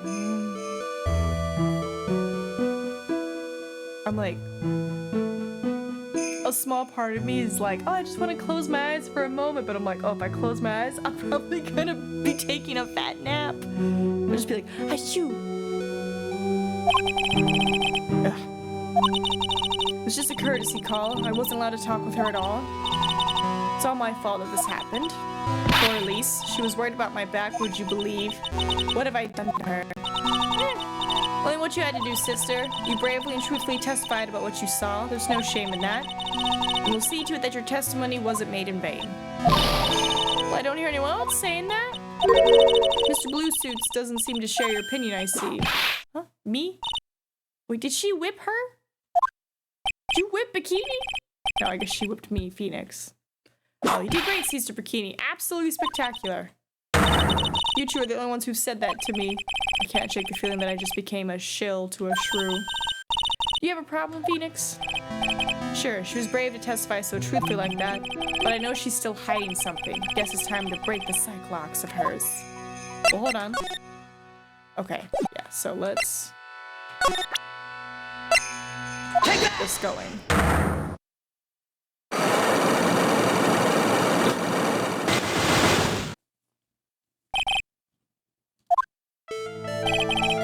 Sister Bikini, the truth is becoming increasingly clear to me. I'm convinced that Miss Elise Donim had a special significance to this temple. As to why she had a special significance, I believe it has to do with her true identity. What are you talking about? Miss Elise was an author, just an author of picture books. To be honest, I had suspicions almost immediately after I met her. Suspicions? Yes, but I didn't have any evidence to support my theory. But now I do. This piece of evidence proves Miss Donim's true identity. When did I pick up evidence?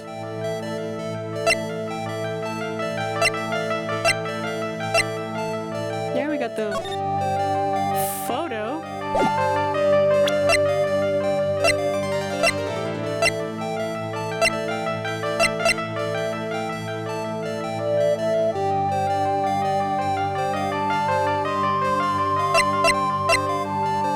Hold on.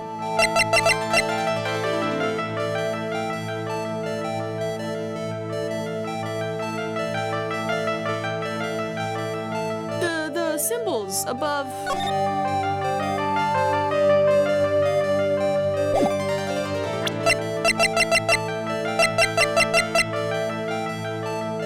Curane Master's Talisman.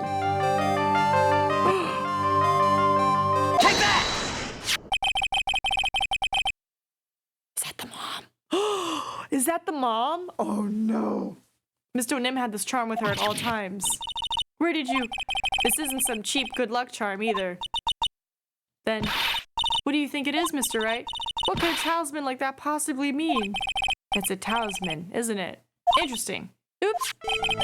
This thing speaks volumes about who Miss Donim really was. This talisman and one other item uniquely prove Miss Donim's true identity. Take that! The painting is obscured by this gravy stain at the moment. But symbols at the top.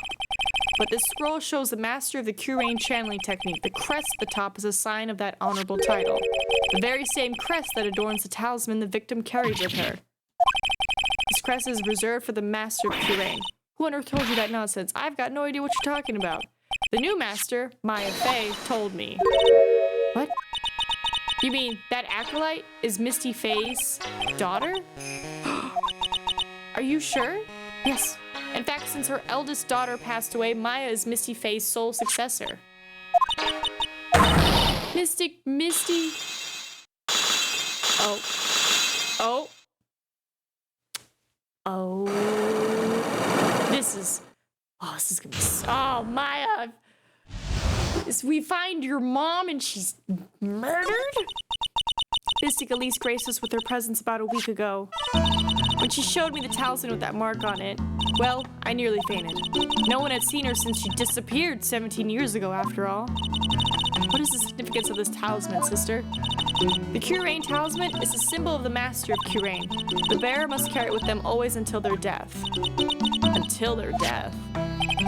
So Elise Donim was really Maya's mother. She was Misty Fey, the master of the Curane channeling technique. The truth comes out at last. It looks like we're making some headway here. Tell me, sister. After 17 years, why did she choose to show herself now? Because something happened that called her out of hiding.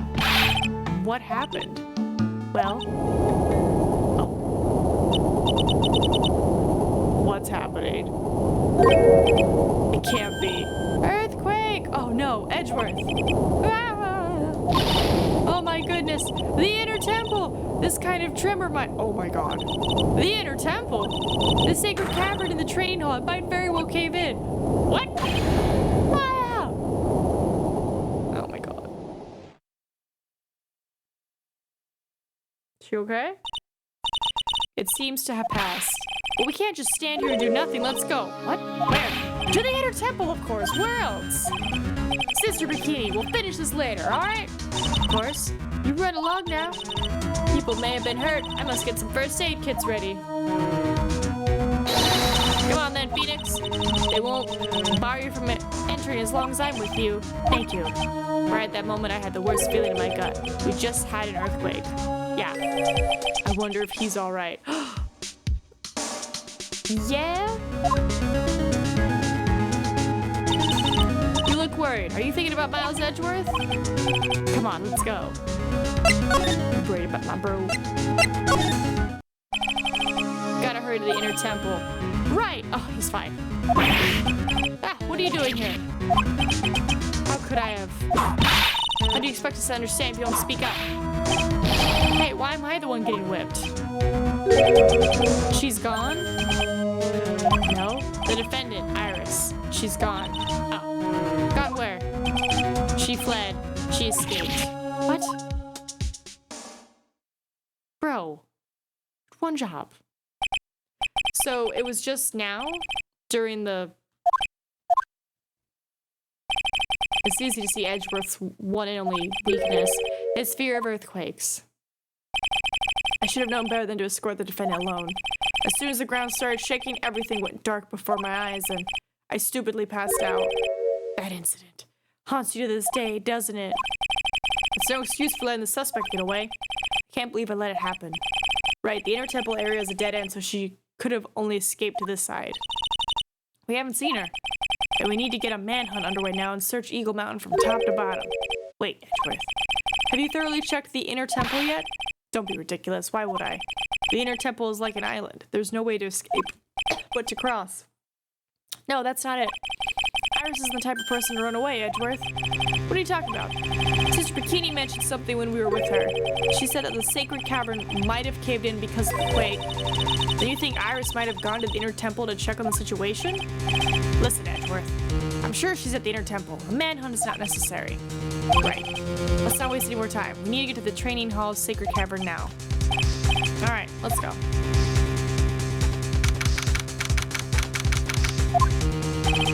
Fortunately, the sacred cavern hadn't caved in, but what we found was something none of us could have ever expected.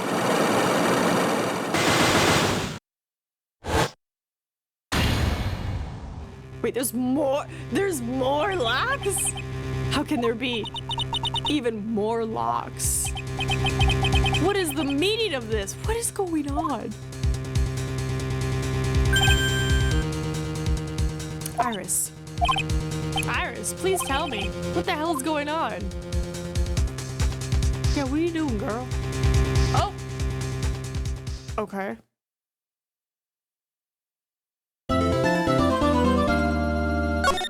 Just why? Just more locks. Why?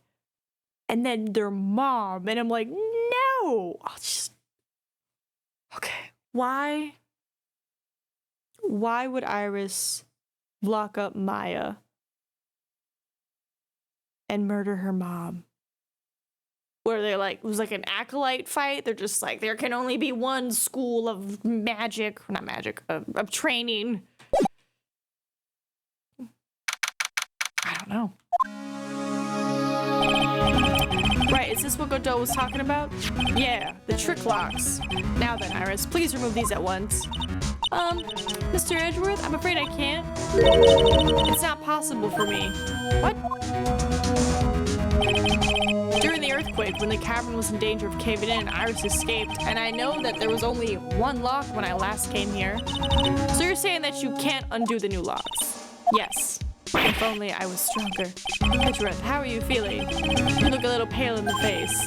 Like you're one to talk with your face all green. Miles Edgeworth, go and get some air. I'll watch over the suspect. You go and get a grip on yourself. Don't be ridiculous. I'm perfectly fine. There's no telling what sort of mistakes you could make in your current state. Go and get some rest. That's your only concern now, Miles. I guess he just has to move somewhere where there's not too many earthquakes. God, he would do horrible in California. Or the exposure therapy of living in California might help him. I'll handle the investigation in the garden. You take care of things here. Edgeworth. He's got so much pride that he's probably off crying in the corner of the garden. Pride is simply another trap that hinders us in our lives. That said, one must have pride to be effective on the job. At any rate, it seems that this is where we part ways. I'm gonna stay here and see if I can't help solve these bothersome puzzles. I see. Well, thanks for your help. Now then, do you mind if I ask you a few things, Iris? No, not at all. Why did you make a run for it? I'm sorry. I heard the inner temple had been severely shaken by the strong earthquake we had. I was so worried, I just had to come and see. In other words, you didn't run away to escape the law, at least we're clear on that. I can't tell you how relieved I was when I saw the sacred cavern was all right, but... But what? Then I saw these chains here. I saw all these extra locks that someone had put on the sacred cavern's door, and... Who in the world would do something like this? These trick locks are a sacred treasure of the Curain tradition. There are hundreds of ways to set them. That's why only the person who set the lock can open it. And you aren't the one who set these locks. I don't think it's that simple, Francesca von Carba. When we were here the first time, there was only one lock. But now, somehow, there's 5 of them. What does that mean? It means that someone wanted to secure the place even more. And they wanted to secure it before you got here, Iris. Presumably because they wanted to make sure Maya couldn't get out. This means that Iris can only open one of these locks, the first one.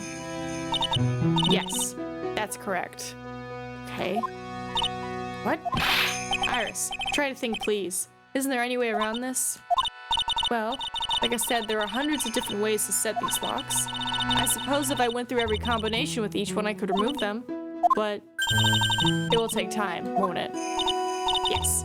About a day if I had to guess. A whole day? Well, that's better than leaving the locks in place. Will you do this for us? Sure, I'll do whatever I can.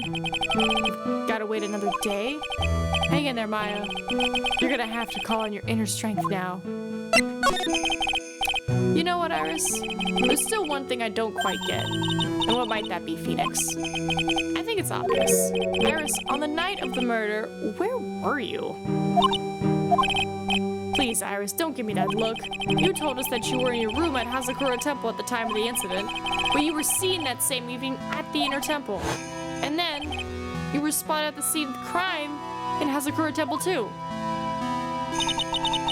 Being spotted at both Hazakura Temple and the Inner Temple. It's as if you were... Well, Iris, I think it's about time you told us the truth. Make it comfy. I knew it. There's something going on here that we don't know about. Alright, well, let's see if we can get to the bottom of it.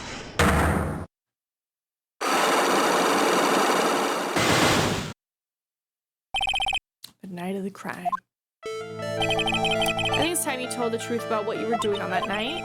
You said you were in your room. You still claim that to be truth. Yes, that's where I was. Iris, I believe you're innocent. That's why I want to believe what you're telling me to, but I can't because this person saw you somewhere else on the night of the murder.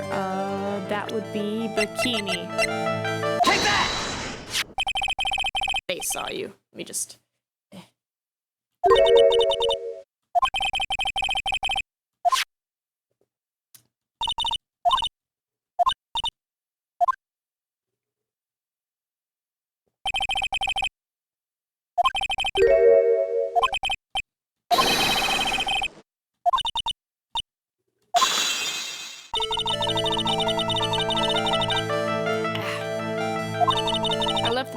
early so I wouldn't be late. What time was that? Let me see. It takes about 20 minutes to walk between the main hall and the inner temple, so I would have left about 9:40. I'm sorry, Iris, but lying just doesn't suit you. Now, you say you left the main hall at 9:40, but what you say doesn't add up with this. Is it the weather? Right, because we had that whole snowmobile thing. Or is it this? Is it this? Take that! I'm sorry, Mr. Wright, but mistakes just don't suit you. I hope you would get this much correct. Ah. Okay, so it's not tracks.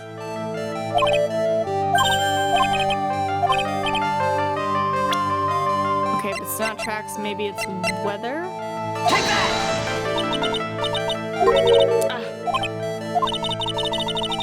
Alright, maybe we don't have what we need, so we'll just drop it for now.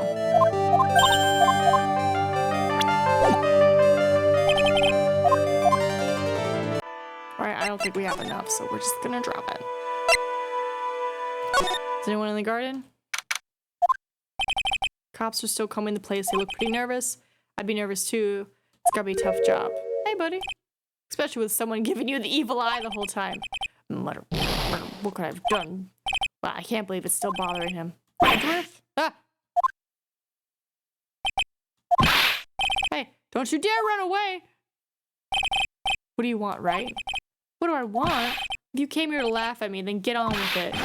Go on, laugh away. I was ready to hug it out with him, but he's just the same prideful Edgeworth. You went back to the Criminal Affairs Department, right? You said you wanted to look into something concerning Iris? Yes. And thanks to what I found, I was reminded of something terrible. Well, you gotta tell me, bro. You guys are putting a lot of effort into the investigation of the garden here. There's a high chance this is the actual scene of the crime, that's why. You mean because of the writing in blood and the talisman in the snow? Exactly. As you know, those things couldn't have been planted here after the murder. But surely, you don't suspect Maya, do you? We have to treat everyone as a suspect, Maya as well as Iris. It's our job, right? So I guess you still haven't gotten over your fear of earthquakes? No. Though thankfully my nightmares have stopped. But still, if the ground gives even the slightest tremor, I find myself short of breath. 17 years ago, when we were little school kids at the same elementary school. Boom, boom. Edgeworth found himself in the middle of a murder. It all started with that big quake that hit the courthouse. Okay, it's just refreshing what we've done, so don't have to worry.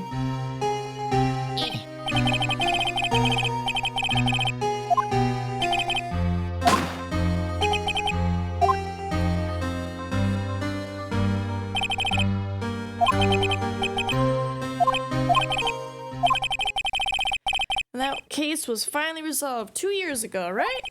You think I don't know that? I was there, but it was sure a shock. I never imagined I could be so wrong about myself and my life. I'm sorry, Wright, there's nothing else I can do. Not after you chose to become a lawyer for my sake, and not after you saved me. Edgeworth, you're stronger than you think, so no more of this self-pity, okay? There was something that bothered me about her from the moment we met. I felt like I'd seen her somewhere before. No, wait, not somewhere. I felt like I'd seen her in court before. So you went back to the Criminal Affairs Department to look for her file? Yes. I checked over every case file I've ever worked, and I was right. I had seen her face before, 6 years ago. 6 years ago? It was my first appearance in court, and as cases go, it was my worst nightmare. So who is she? I'm sorry, Wright. I can't give that information away to a member of the general public. What? Why not? It might be the crucial piece of puzzle that solves this case. The woman I knew was the daughter of a jewelry store owner. She had nothing to do with Iris and Hazakura Temple, and neither did the case. No, that woman is completely unrelated to this murder. Unrelated? Yes, I can say that with complete confidence. You're wrong, Edgeworth. She's totally related to this case. I need to fill Edgeworth in. I need to explain the connection between Iris and the woman Edgeworth knew. Okay, how do I do that? No idea. Finally getting to the bottom of this case. I can count on Iris to break those locks, so I should try to gather more clues. From Sister Bikini, Edgeworth, Gumshoe, and Pearls. Alright, well then let's cross the bridge. It's weird that there's no one around all of a sudden. It sure gets quiet up here in the mountains when you're all on your own. Speaking of alone, I guess I should go check out the shack just down this path. Maybe I'll find Larry down there. Oh, Mr. Nick. Pearls, what are you doing here? Nothing. What about Miss Maya? Is she alright? Well, we don't know yet. Oh, I see. Hey, what do you think you're doing here, Nick? Larry, this is the loser shack where losers get together to lose themselves. This is the what? Hey, we find comfort in each other's failures, okay? Got a problem with that? Look, Mr. Nick, Mr. Larice did a picture of me. That's, great, Pearls. We're gonna gather firewood now. We're cooking some half-rotten potatoes over a miserable little campfire. So stay out of our way. I don't believe this. Why can't he try getting fired up over becoming a better man? No one believes a word I say anymore. Listen to me, Pearl. You don't want to trust this kind of guy, okay? He'll let you down. Oh, me sick man. Oh my god. Larry, is there something you want to tell me about this picture? I've got nothing to say to you, Nick. My life's here now, with Pearl. Two losers cooking potatoes together forevermore. What am I gonna do with him? Alright then, what do you think about this picture, Pearls? I think it's really well drawn. I can't draw it all, so I think it's really amazing. See? Someone appreciates it. It's tough getting the flames to look like that, you know? It's supposed to be Sister Iris flying through the air, isn't it? I love it. It's like a dream, a wonderful fantasy. No, it wasn't a dream. She really flew. I'm telling you, Iris really flew that night. But Mr. Loris. Not you too. Please don't look at me like that, Pearl. Don't look at me like I'm some kind of nutcase, I beg of you. I guess this picture really is a representation of what Larry thinks he saw. Okay, so I was half asleep when I was here that night. But I was wide awake after the lightning struck, and I saw what I saw. It was exactly like I drew in the picture. And it looks like I don't have any choice but to take this sketch at face value. Hey, what's with the look of doubt on your face? Pearls? Yes, Mr. Nick? I've been meaning to ask you about the night of the murder. Where were you and what exactly were you doing when it all happened? I was just, well, I'm just a kid, you know? I'm sure it doesn't really matter what I was doing, does it, Mr. Nick? What, did you make little snow people and put them in the incinerator? Like, what were you doing? Here, I'm gonna take off hat, because now the head is getting hot.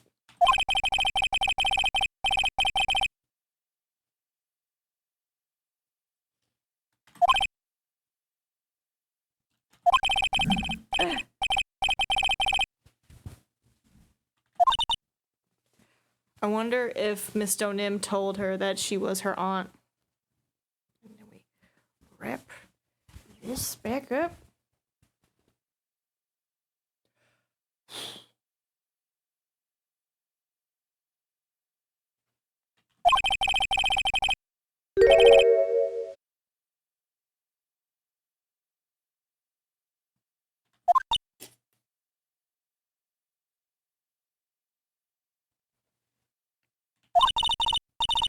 I'm really sorry, Mr. Nick. Oh, no, Maya. Not Maya. Pearls. Jesus Christ, she's got secrets, too. I bet it's something simple like, I forgot. That's why I'm being punished. What are you talking about, Pearls? My spiritual power, it has disappeared. What? Her powers have disappeared? What do you mean your powers have disappeared? It's all over for me. A spirit medium who can't channel spirits is like a painter who can't paint. God, everybody really does have secrets on this case. What are you looking at me for? Pearls, did you try to channel someone's spirit right here at Hazakura Temple? Tried but failed, perhaps? Way to go, Nick. You made her cry. That's really cruel of you. Just as I thought. I'm gonna have to break her psych locks to get the truth out of her. Alright, well, let's see if we can break them. Take that!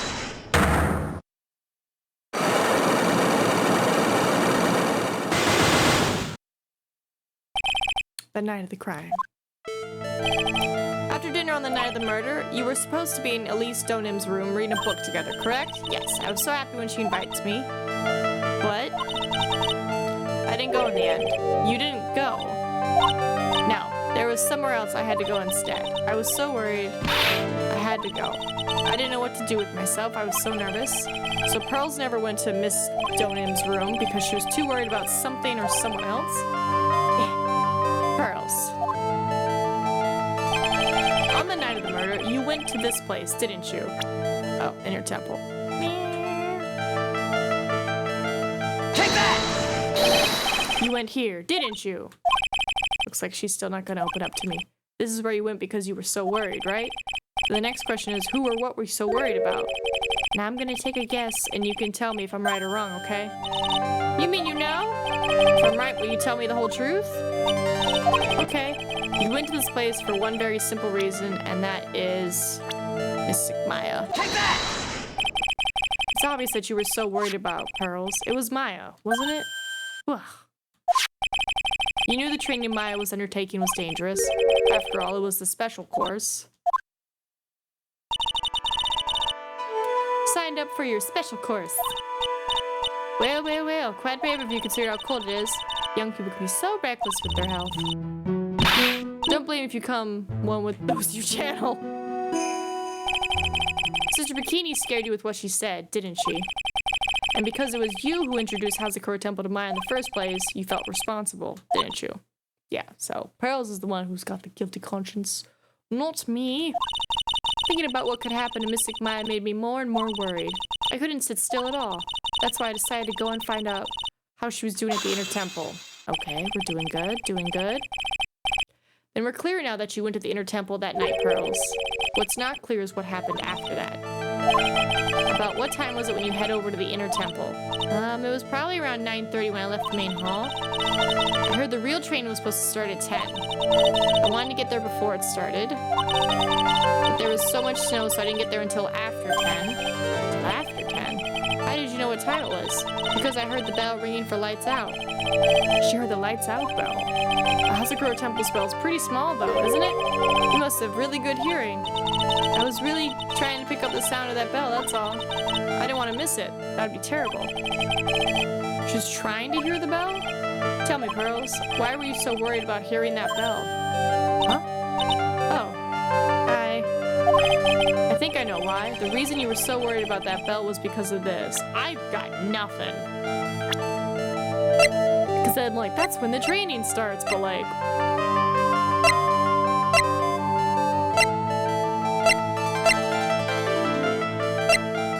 I don't know. And I don't have that much health, so I would rather save it. Alright, I think that's all we can get from her. So let's go to the main area.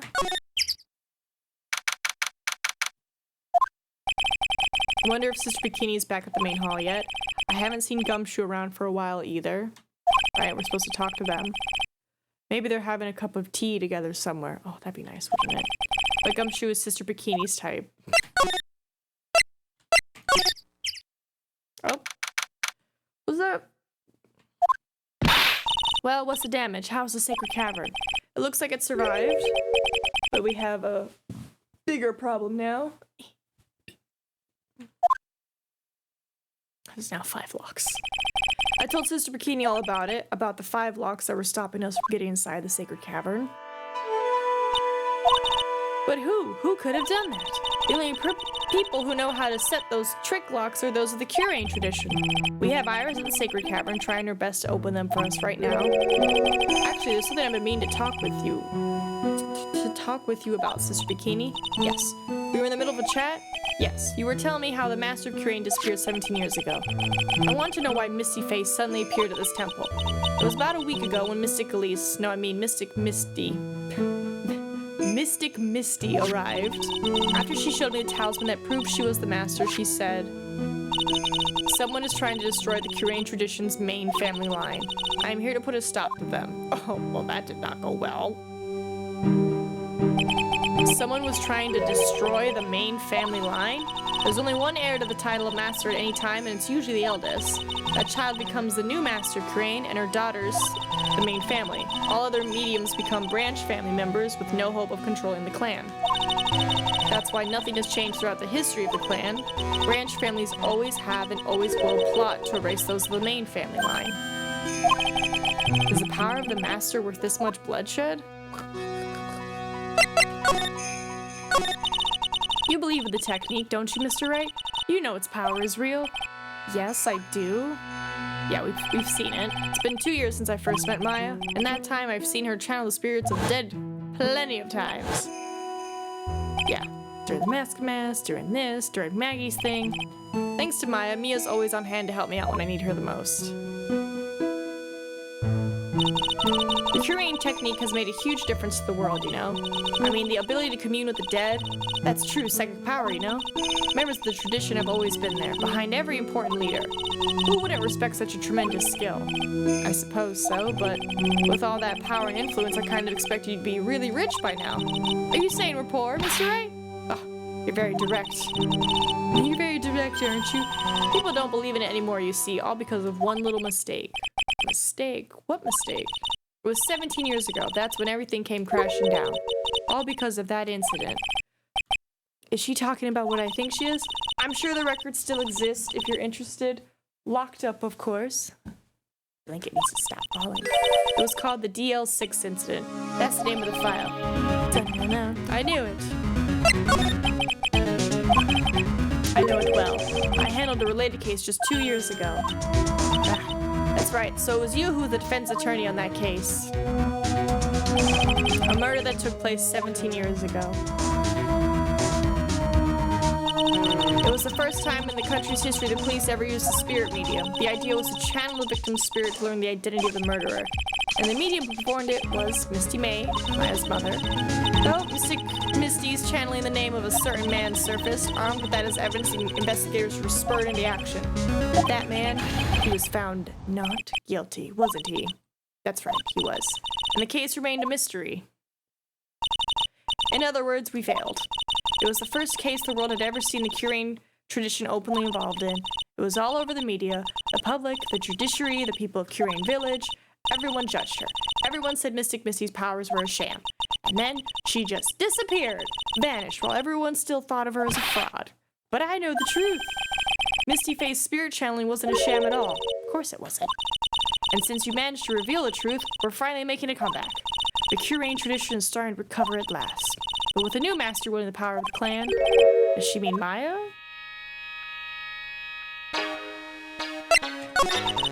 The spiritual power of the Curane channeling technique is in the blood. Maya's told me the exact same thing before, only the girls get it. We, the women, it's because the power to communicate with spirits flows strongly through us. According to Maya, only the women in the family can inherit that power. The main family's bloodline stems directly from Mystic Amy, but with each new generation, only one daughter becomes new master, and the ones who don't become branch families, right? That's right. And it's always the cause of tragedy. You know, Maya had a sister too, an older sister named Mia. Oh yes, I've heard of her. What? You know about Mia? Of course. She became a lawyer in the hopes of discovering what happened to her mother, and lost her life as a result. Do you know what Mystic Mia is rumored to have said? She said it wasn't only because of her mother that she became a lawyer. She also didn't want to fight with her sister over the leadership of the tradition. Really? Well, she saw what happened to her own mother, Mystic Misty, as she grew up. I guess Mystic Mia got tired of seeing all the rivalry between her mom and her aunt. That's right, Misty Faye had an elder sister too. And Misty, having superior powers, managed to usurp the master's seat from her. Mystic Misty's sister is Mystic Morgan, as you probably know. God, this is all just rehashing everything. Yep, we know all about this. Big old hair, big energy, big murder plot. I suppose if you know about Mystic Morgan's daughter, then you must already realize that Iris got to do with any of this. That Iris is Mystic Morgan's daughter. Pearls has a sister? What? Iris is what? Is she kidding me? Iris is Morgan Faye's daughter? Did you just say that Iris is Morgan Faye's daughter? Oops, I thought you already knew. It sounded like you met one of the missing Morgan's daughters already. I have. I know her very well. Oh? Yeah, Pearl Faye. But I always thought she was an only child. You jest, that child, she's Mystic Morgan's. Yeah, you had the family here. The whole family here. I had no idea. Mystic Morgan, I'm sorry, real quick. When we signed up for this spiritual training course, did we not put down our name? Were you not like, who is this person who wants to train in a very dangerous situation in the cave? What's your first and last name? Don't need it, just give me the money, go in the cave. What? How did you not know this beforehand? But she's in prison now, isn't she? Yes, ever since she was found to be a co-conspirator in a murder case last year. They probably put down Maya Faye's name though. But that's what I'm saying. The last name Faye should have been the biggest tip-off. Cause they're the Faye.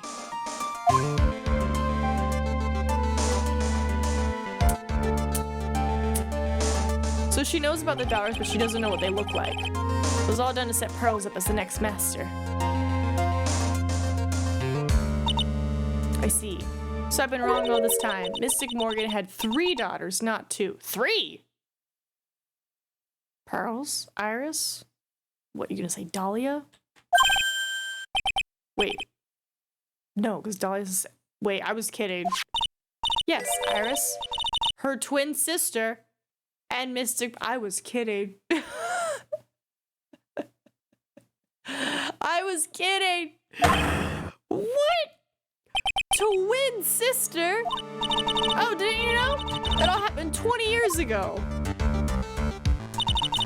After the clan leadership was taken from her by her sister, Mystic Morgan's life crumbled. It wasn't many years later that Curane's reputation hit an all-time low. When Mystic Morgan's husband realized his wife would never become the master, he left her in the village, taking their twin daughters with him. He took the babies. How awful. Why am I being pinged? He was a jeweler, you know. In the end, he remarried, and that's when it happened.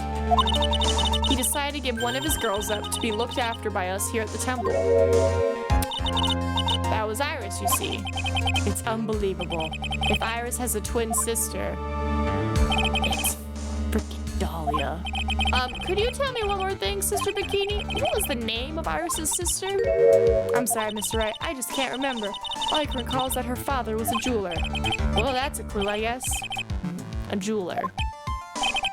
Thank you very much. You've helped clear up a lot of details. Pearls had 2 older sisters. Yes, that's right. No doubt it was all because of Mystic Morgan's anger towards the main family. What is this? Resign after Leah Steer taking over the portfolio. Tales of the Shire, Project Bloom, and Kerbal Space Program series. Oh, they resigned, but then they're taking over Project. Nice. What is this? NVIDIA is bringing a native GeoForce Now app to Steam Deck. Okay. Tencent says inclusion on U.S. government blacklist is a misunderstanding? Okay. Lenovo Legion Go S official. 499 buys the first authorized third-party Steam OS handheld. I don't know why I was tagged in this, but okay. I don't know why I was tagged in that. Her twin daughters were taken from her by her jeweler husband, but even that couldn't destroy her dream that a child of hers would one day lead the clan. That's why she had pearls? It seems that the incident here was a result of Mystic Morgan's anger. It was able to break free of the bars that confine her. So Iris has a twin sister. It's Dahlia. So does that mean the dad made Dahlia the way she is? But this information will be useless unless I can flesh it out a bit. I need to ask more questions and get more info. Alright, well, let's go to the courtyard because we're still looking for Gumshoe.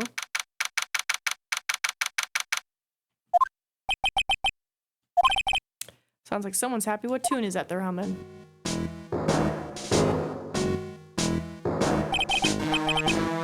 No motive, no crime, no motive, no crime. Sing it with me, no motive, no crime. I remember when we used to search in the channeling room in Curane.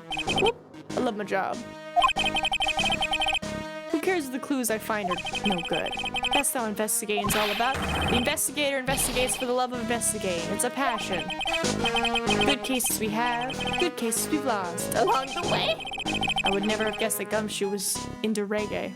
Oh. So good cases we found, good cases we got. Every case is gonna be airtight. Every case is gonna be airtight. Hey, pal. Huh? Oh, me? How long you been there? I just got here. Oh, okay. So what are you up to, detective? I'm investigating, pal. I made a promise to Mr. Edgeworth. I promised I would find the real murder weapon. The real murder weapon? That barbed sword thing turned out to be a false lead, right? I'm giving it my best shot here, but I still haven't turned up any clues. I just found these weird scraps of paper. It looks like a letter or something. It doesn't seem to have anything to do with the case, though. A letter? Hand over... Nope, not move, talk. Hand over the letter. So how's the investigation going? I don't know if I should be telling you, pal. But I guess it can't hurt. Looks like the murder took place in the inner temple garden. Okay. And they're taking that bloody writing on the lantern pretty seriously back at HQ. You mean? I don't know the details, pal. All I know is if you don't find Maya down in that secret cavern, we're gonna be faced with one ugly situation. What kind of ugly situation we're looking at here? You got me, I don't know. They're not my words, pal. Then who said it? Mr. Godot? Godot? What does he mean by that? About that letter you found. Don't remind me, pal. I'm busting a gut here trying to find the murder weapon. And all I found is some burnt up old paper. Be careful. Once night should be as soon as you hear. You must channel her spirit. Leave everything up to her. Burnt up old letter. Yeah, it was in that incinerator I saw right outside the inner temple. The incinerator. I knew it. I knew I wasn't imagining it. Somebody used it. There was snow on that first day. Which means someone used it. What's up with you, pal? I've got it right here if you want to take a look. Can I? Do you mind? Sure, go nuts. I don't want it, pal. You can have it. It's all spirit mediums, masters, and stuff. I bet it's got no relation with the case. Spirit mediums? It's got me important that it mentions spirit mediums and masters. I better give it a good look over and some serious thought. Make sure you chuck it in the trash when you're done. Littering's a crime, pal. So what do you know about the real murder weapon so far? Well, it wasn't the Shichishito that was found impaled in the victim's body. Mr. Edgeworth proved that in court today. Yes, that's true.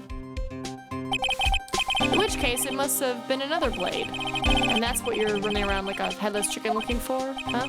Yeah, and man is a tiring work. But let me tell you something, pal. I'm no chicken. We've got the feather of forensics on our cap these days. We're using the department's secret weapon on this. Secret weapon? What's the secret weapon of yours? You want to know? You got things scientifically, okay? Alright. The murder weapon was a sword. Swords are, scientifically speaking, made of metal, right? Any questions so far? No? I know what he's gonna say, but I'll let him look smart. So what's your perfect tool for the job? Ta-da! A metal detector. Raise your hand if you didn't see this coming from a mile away. Well, you want to give scientific investigation a go? Me? I've been using this thing for hours now. It gets pretty boring after a while. Why don't you give it a try?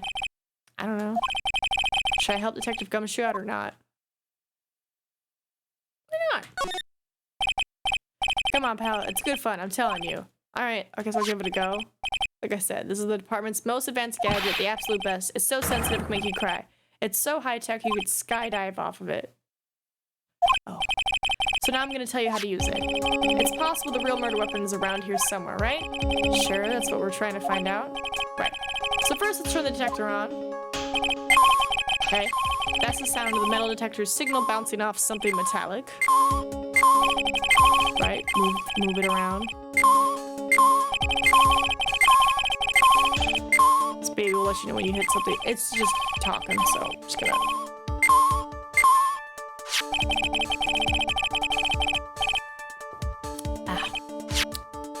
Alright, I got gotta. Look, a ladder.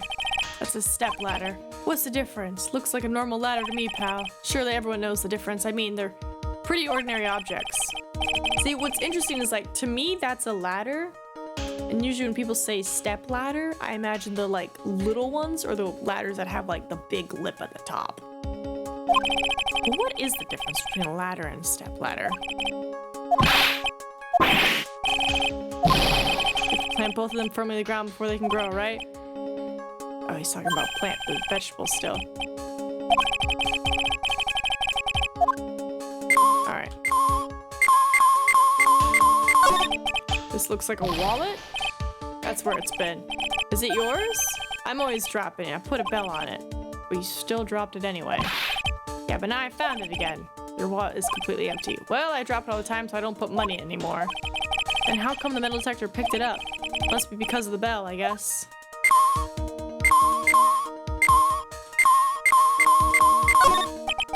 This is Mrs. Donim's staff, isn't it? Scientifically speaking, they're usually made of wood. I'm sorry, is it a sword?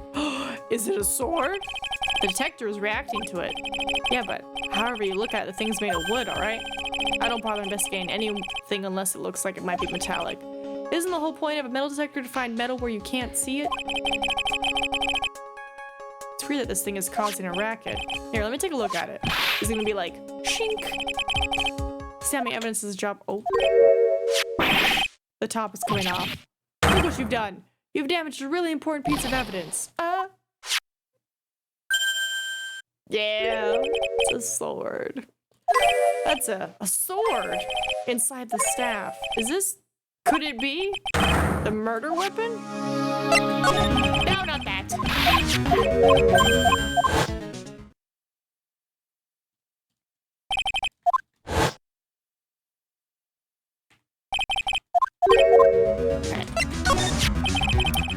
I never guessed there'd be a sword concealed in the victim's staff. They call this kind of thing a sword cane, pal. This one's here a real gem. The workmanship is really something else. Thank goodness it wasn't a cane sword, or else the victim would have stabbed her own foot. I officially gave up on trying to figure out how Gumshoe's mind works. If the real scene of the crime was the inner temple garden, then why was the sword used to kill the victim found in the main hall courtyard? Hey, Gumshoe. Who knows about the hidden sword? No one. Even the police didn't know about this until I discovered it just now. Well, as they say, there's no team in Gumshoe. It doesn't look like there are any traces of blood on it. Then I guess this isn't the murder weapon, huh? No. I'm sure someone just wiped it off after the murder.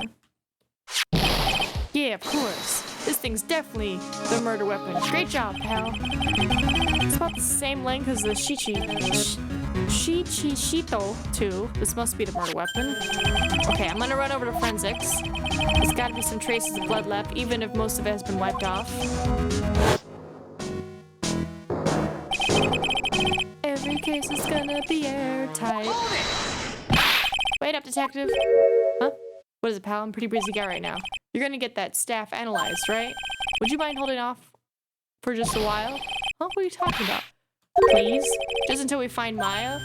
No, get it analyzed.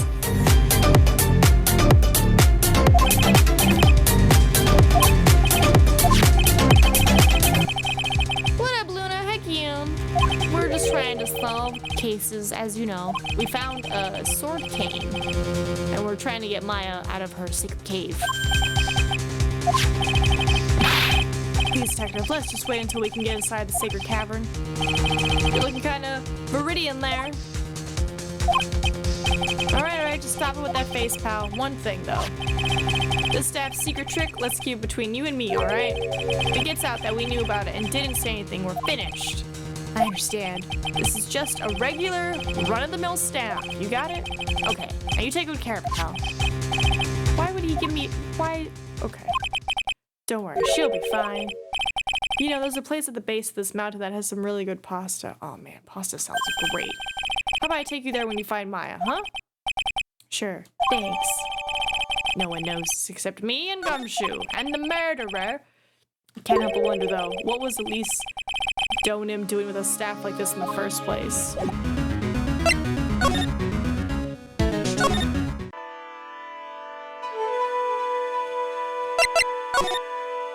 Okay.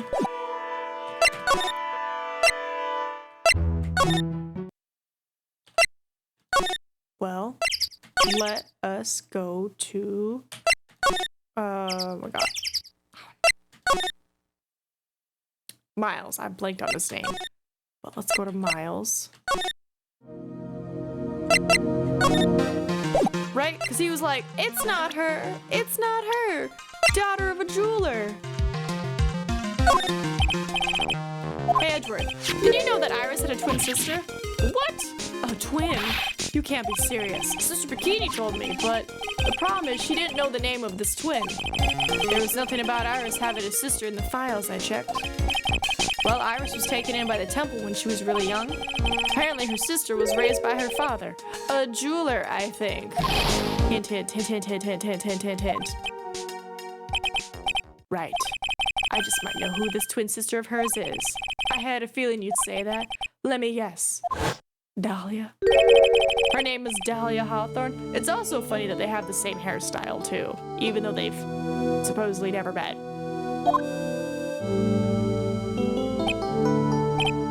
Yes, exactly. Please tell me what you know about her, Edgeworth, please.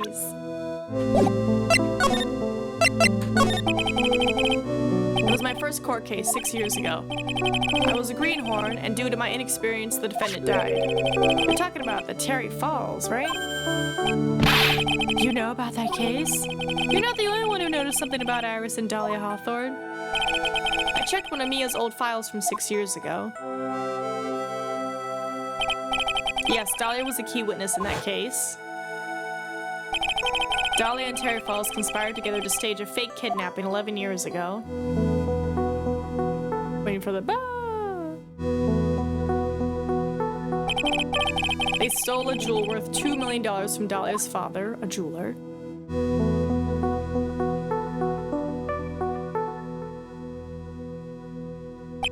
And 5 years after that, she murdered her own sister, Valerie Hawthorne, to keep her from talking.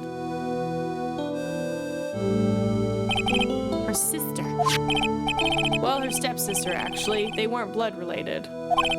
Valerie was the only daughter of Dahlia's father's second wife. Okay. Oh. Wait.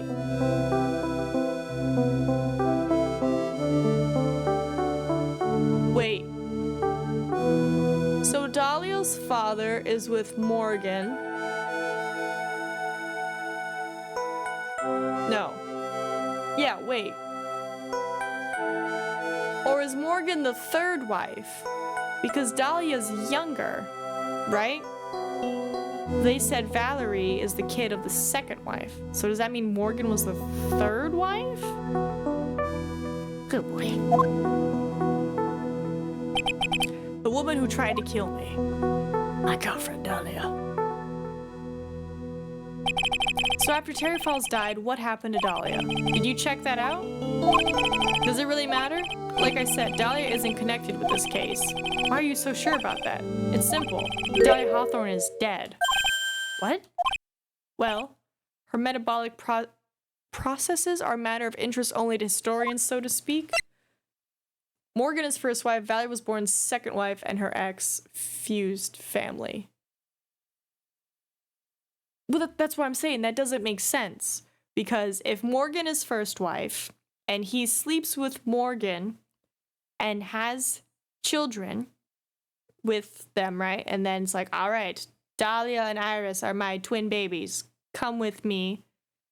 And then he's like, F you, Morgan. I'm going to drop one off at the place and then take Dahlia with me. Marry second wife, then has kid. Would Valerie not be younger than Dahlia? But instead, Valerie is older. Also, they said that was the same father, so that's a half-sister, not a stepsister.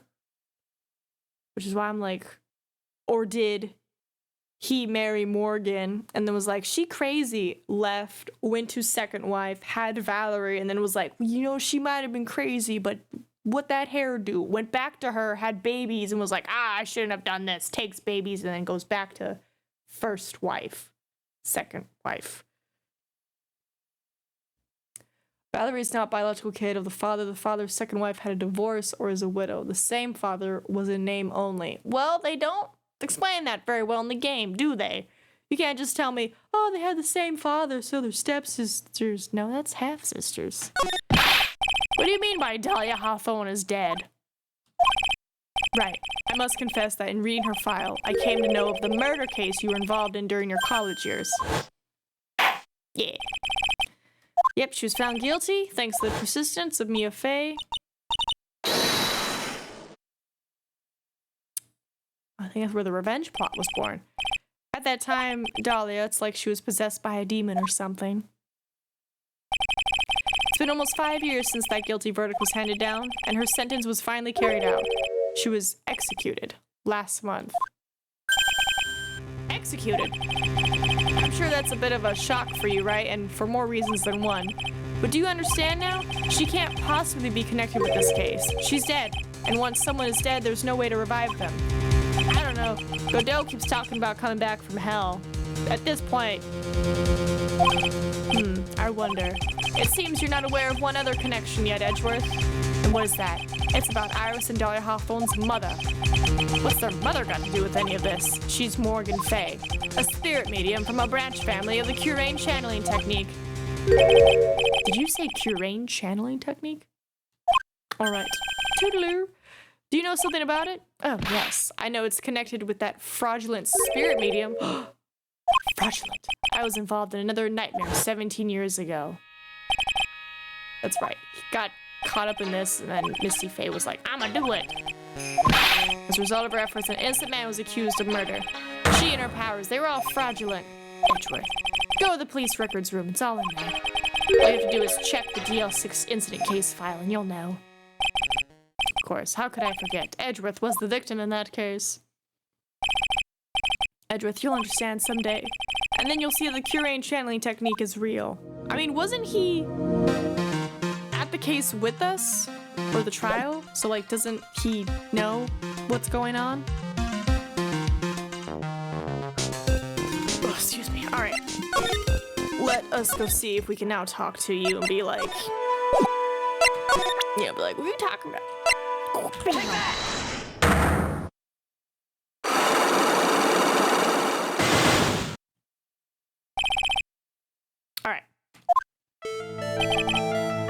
Alright, we know the first one, which is Bikini.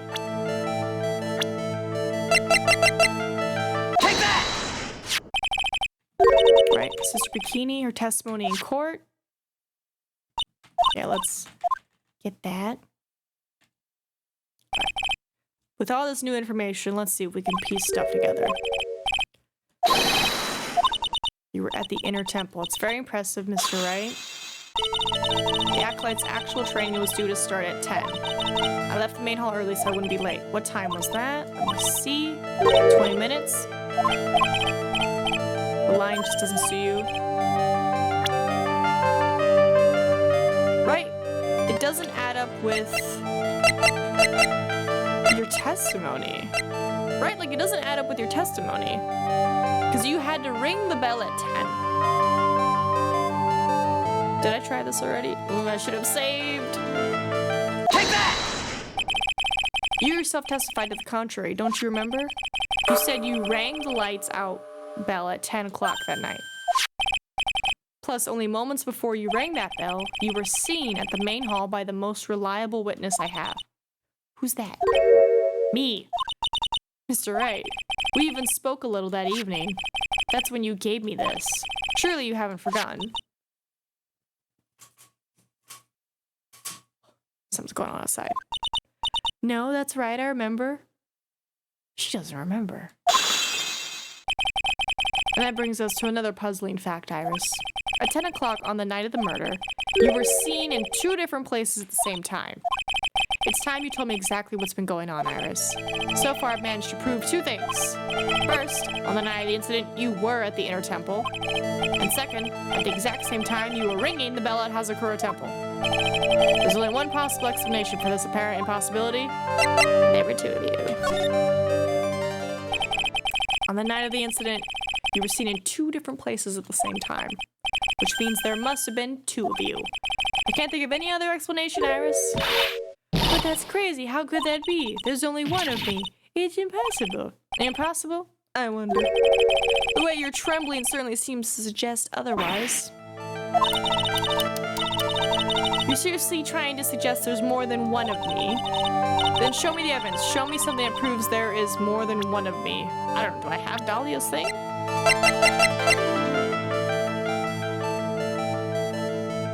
that! I have a firm grasp of the situation now, Iris. You have a sister, don't you? A twin sister, perhaps? That's right. Dahlia Hawthorne, a woman I know only too well. I had no idea you knew of her. Very impressive, Mr. Wright.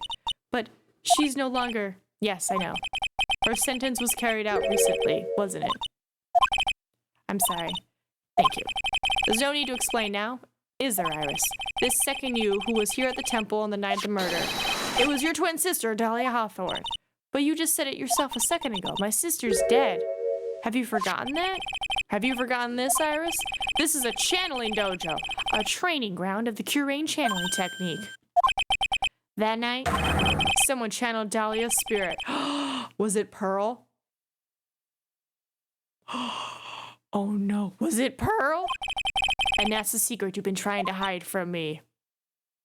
Oh my god, oh, was it Pearl? Yay! Alright. I was in my room in the main hall that night. As soon as I heard that I'd been spotted at the inner temple, I knew. I knew it was my sister, Dahlia, the other half of me who passed away last month, just as I suspected. The Iris that Sister Bikini saw at the inner temple on the night of the murder. It was Dahlia Hawthorne. Why didn't you tell me this before? Because my sister always does the right thing. Excuse me? And because I mustn't get in the way of what she's trying to do. I already betrayed her once before. I can't do it again. You betrayed her? What do you mean? That's why I have to accept I may be found guilty. It's the only way. What is she talking about? You know about it, don't you, Mr. Wright? About the fake kidnapping that took place here on Eagle Mountain 11 years ago? Yeah? That was the start of it all. It's what started her down that twisted path. Oh? Okay. She started to commit crime after crime, and in the end, she lost her life. It's all because I betrayed her. How did you betray her, Iris? It was no coincidence that Eagle Mountain is where the exchange was to take place. After all, I helped plan the whole thing. What? But I got scared, so I ran away. You're telling me 2 14-year-olds were like, yo, we're gonna steal Dad's money. What are you talking about? Why would you help her? Stealing $2 million from your own father, that's awful. But I promised that I helped. And she didn't do it for the money. Huh? It was revenge on our father. Revenge? Oh, they changed. What do you mean by revenge? He was a hideous man. He threw our mother away and then sent her to hell. Her mother? She must be talking about Morgan Fay. Our mother was the eldest daughter of the main branch of the Fay family. The Main family had a lot of influence in many businesses and political circles at the time. As the eldest daughter, our mother was set to inherit all of that as the next master. That's the reason our father married our mother in the first place, for power. But his plan backfired, because our mother's sister took it all from her. She took over as the master of Curane. That'd be Misty Fay, Maya's mother. But before long, the credibility of the Curane tradition hit rock bottom. The new master, Mystic Misty Fay, made a terrible mistake. It was during the investigation of the DL6 incident. After that happened, our father took me and my twin sister away, leaving our mother and our home behind. He hated the place. He said it was a hick dive and that he had no reason to stay there. And that's when you came here to Hazakura Temple. Yes. But I'm wrapping up my tootsies. The woman my father took as his next wife already had a daughter. Okay, there we go.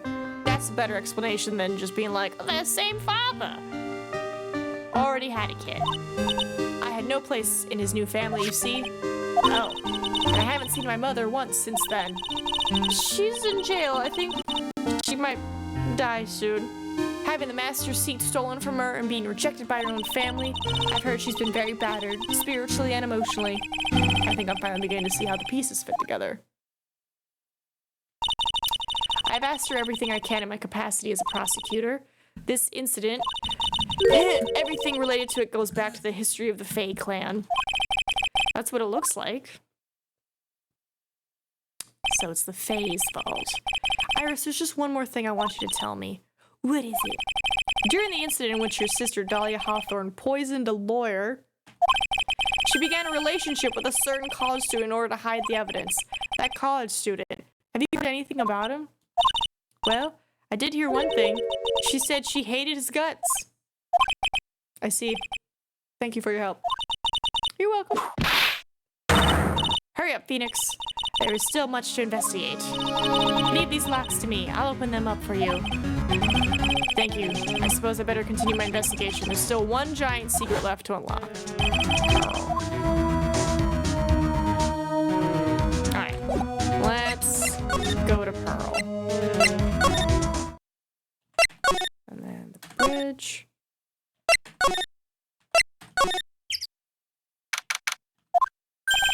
Look at that. They really did make a fire right in front of the shack. Oh, Mr. Nick. You're too late, Nick. You came here for one of our potatoes. We've already polished them all off. I think I've pretty much got all the evidence I need. Now I just need to find out what Pearls is hiding. Take that!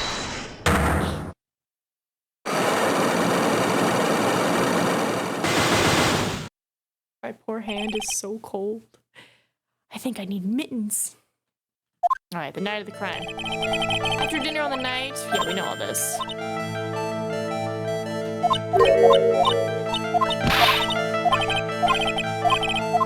Alright. So, inner temple. Inner temple, we know that. Alright, we know this. Thermal gaming glass. Oh, wouldn't that be nice? Here, hold on, let me see. How cold is it right now? It's 38 degrees Fahrenheit. Oh boy. Alright. Ooh, before I get too into it, let me check this. Once nightfall should be here. As soon as you hear the lights out bell, you must channel her spirit. Leave everything up to her. Her name is, she is our, the whole. Here's a picture of her. Use it when you channel her. I know you can do it. Once this is burned, the also make, tell anyone about this letter. Gravely roast the master in the fires of Hades and bring our vengeance to fruition.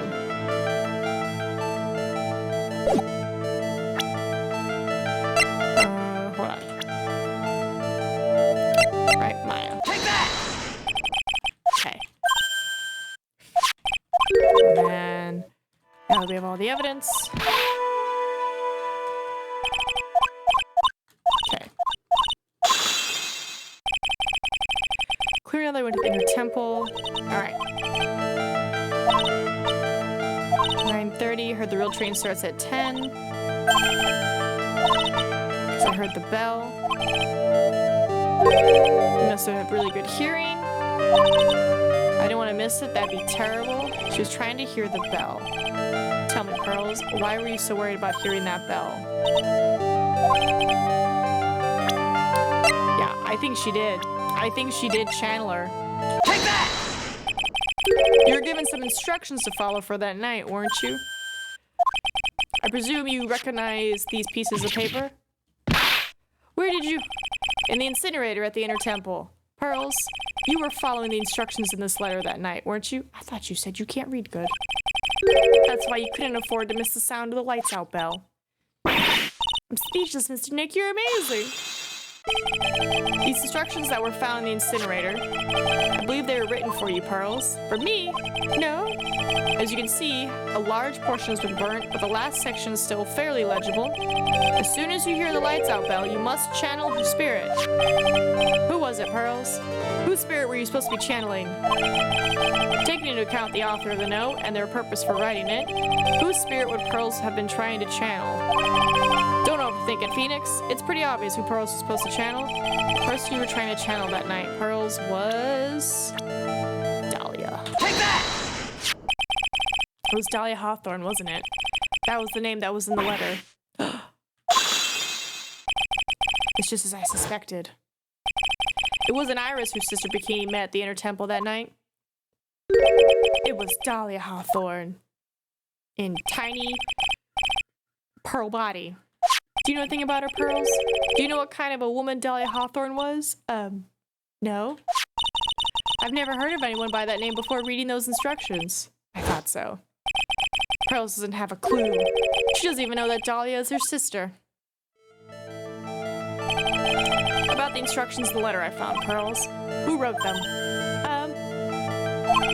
Whoever it was asked you to channel the spirit of someone you'd never heard of.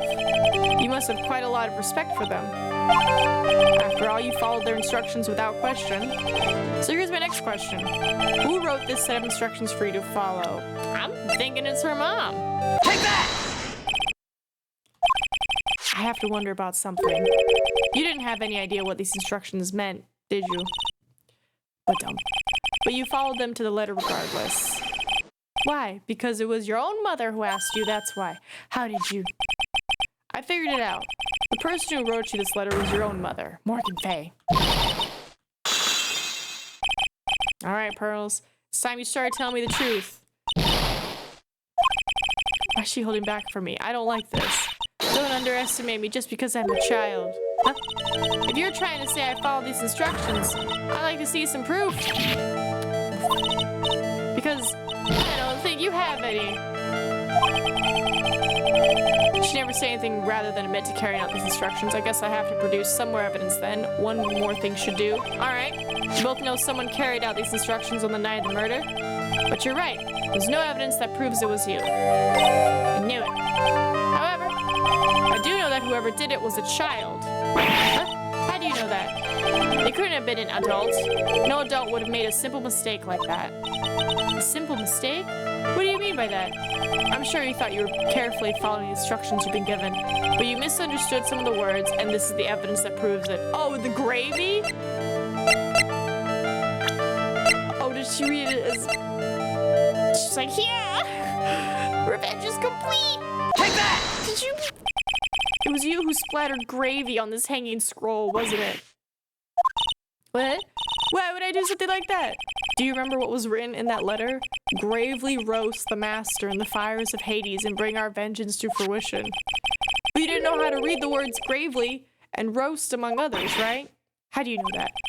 Remember the conversation you had with Miss Donim on the night of the murder? You can read channeling her spirit, but roast? Too much. Too much for poor little Pearl. It's like, we know all this. Sure, Miss Donem taught you how to read gravely and roast, but what she didn't teach you is what they meant. Gravely sounded like gravy to me, and the only roast I could think of was the food. And that's why you did it. That's why you covered the picture of the master in gravy from that night's pot roast. To be honest, I did think it was a bit strange. I guess I really did get the wrong idea. Just a tiny bit.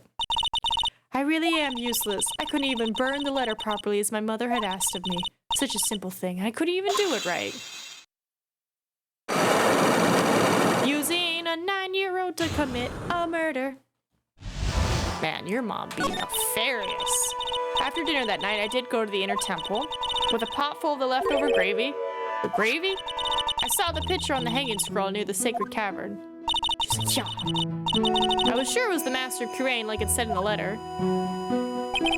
I see. And then, well, it was already way past 10 when I got there because of all the snow. So I went to the inner temple guest area. The guest area? Yeah. I thought I could wait there until the training was over. Why didn't you just go to the training hall? Because Mystic Maya's main training had already started and I couldn't interrupt it. So I just stayed where I was and prayed for her to get through it. But then... Pearls, did you fall asleep? I'm sorry, I didn't mean to. I just couldn't help it. Hey, don't worry about it, Pearl. Who cares if you fell asleep?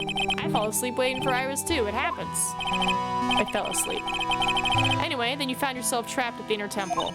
Yes. When I woke up, it was morning. I tried not to cry, but Dusky Bridge wasn't there anymore, and there was no one in the training hall. I thought everyone had left me because I overslept. Oh, that's a horrible feeling. I threw the letter into the incinerator, and then I heated up the leftover gravy and let off some steam by chucking the gravy on the scroll while you cried. Good job, Pearls. Must have been pretty scary for you, Pearl. I know what it's like. Nick used to leave me behind when I fell asleep at school too. Don't equate something so trivial with her experience, Larry. It was written right in my mother's letter. It said, as soon as you hear the lights out bell, you must channel her spirit. I was on my way over to the inner temple when I heard the bell ring.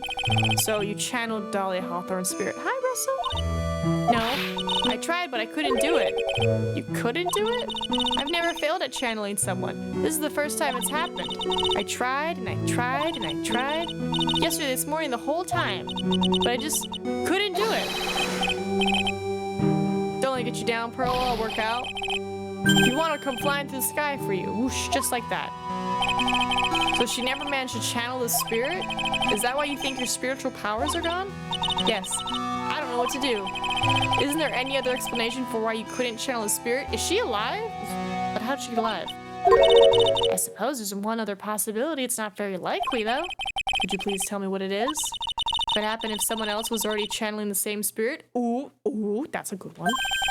Someone else? What do you mean? Well, there's only one of each spirit, right?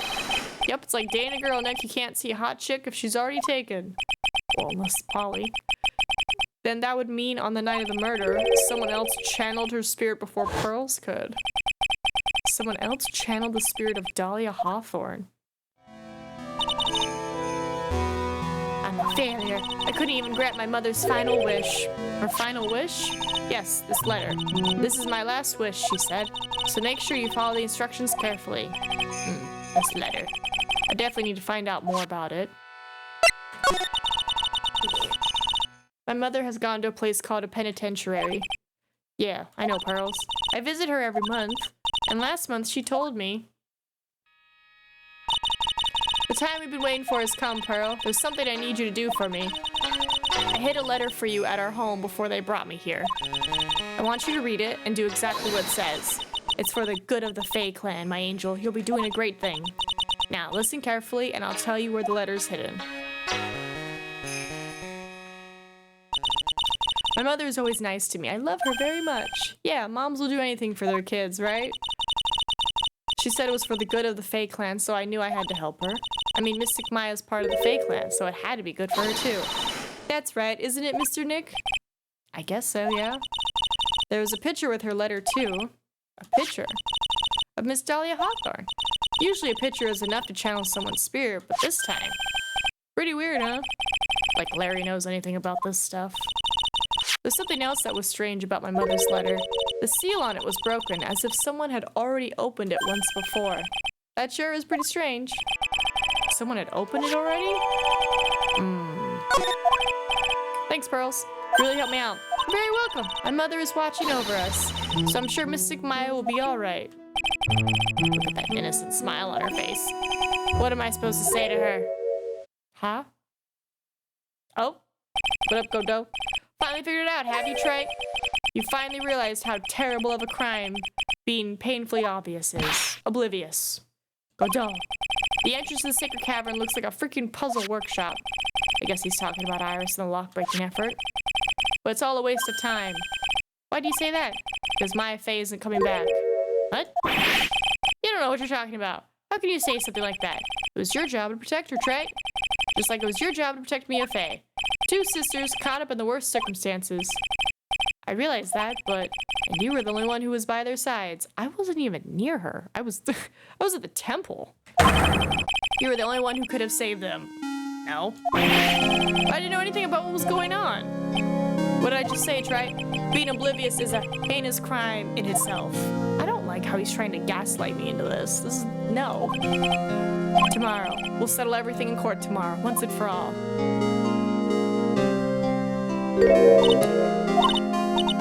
Is what that man just said true? It'll be alright, Pearls. I'm sure Maya's alive. You'll see for yourself tomorrow. Yeah, that's right. I know I can trust you, Mr. Nick. Alright, we're doing good. We're doing good. I think this means we're moving on to the trial. My child, my Pearl. Okay. It's better that you don't know what you've done. I knew this day would come for you. The blood of the main family is no more. Now finally, after all this time, the master's seat is yours. My last great wish, it seems I was just in time. Well, technically wouldn't Iris take the seat?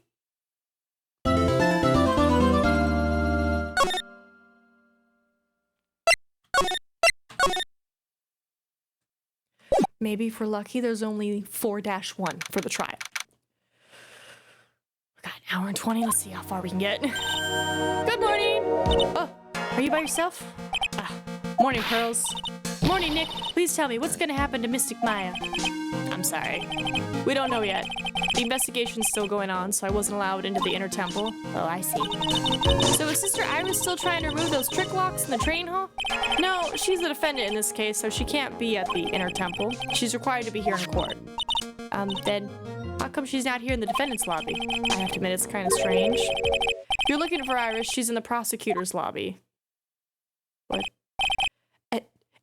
Edgeworth? What's Iris doing over there? She's going over today's testimony with the prosecutor as we speak. Today's testimony? You heard me. Iris is going to be testifying as a witness for the prosecution. What? The prosecution is squeezing her for a confession, or so I heard.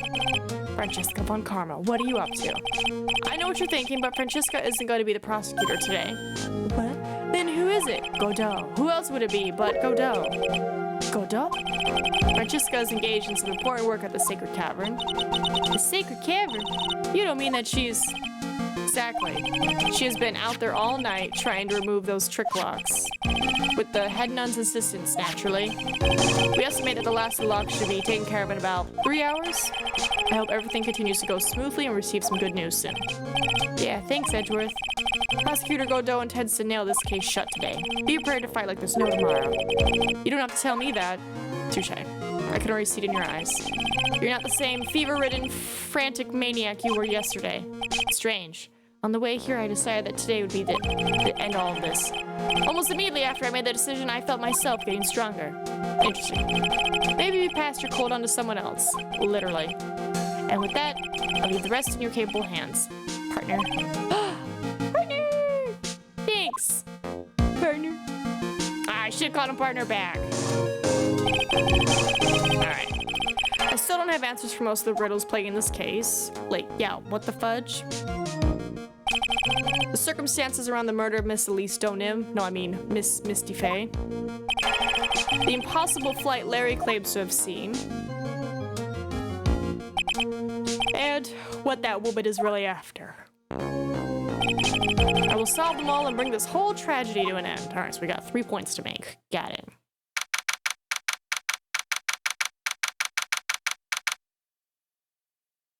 Oh, cool, my tax documents will be ready next month. Thanks.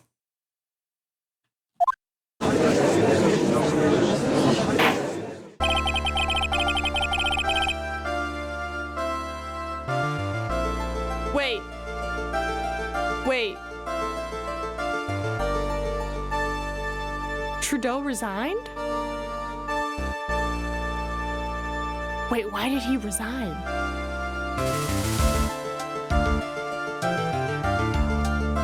Huh?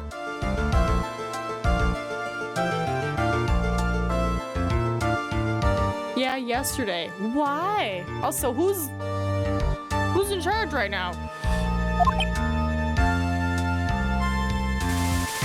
He lost support and he resigned? He is. Wait, I thought he resigned. How is he leading if he resigned?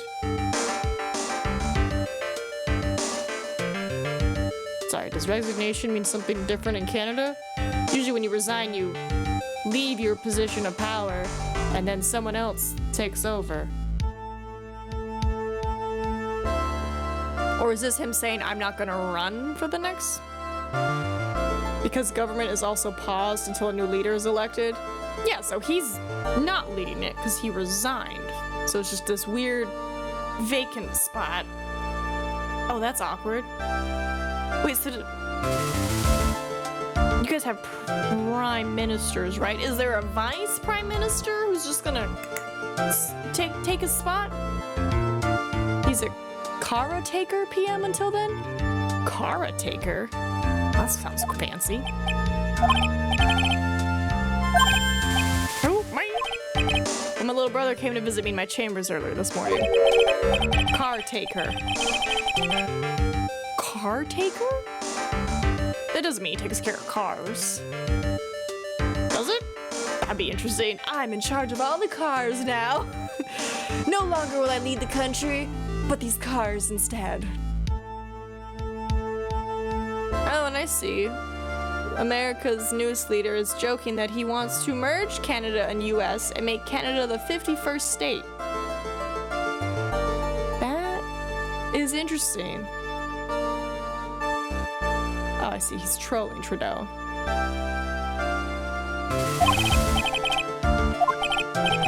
That's so weird. You lose support of the party, so you resign? How long do you guys serve? Hold on. How long do Canadian Prime Ministers serve?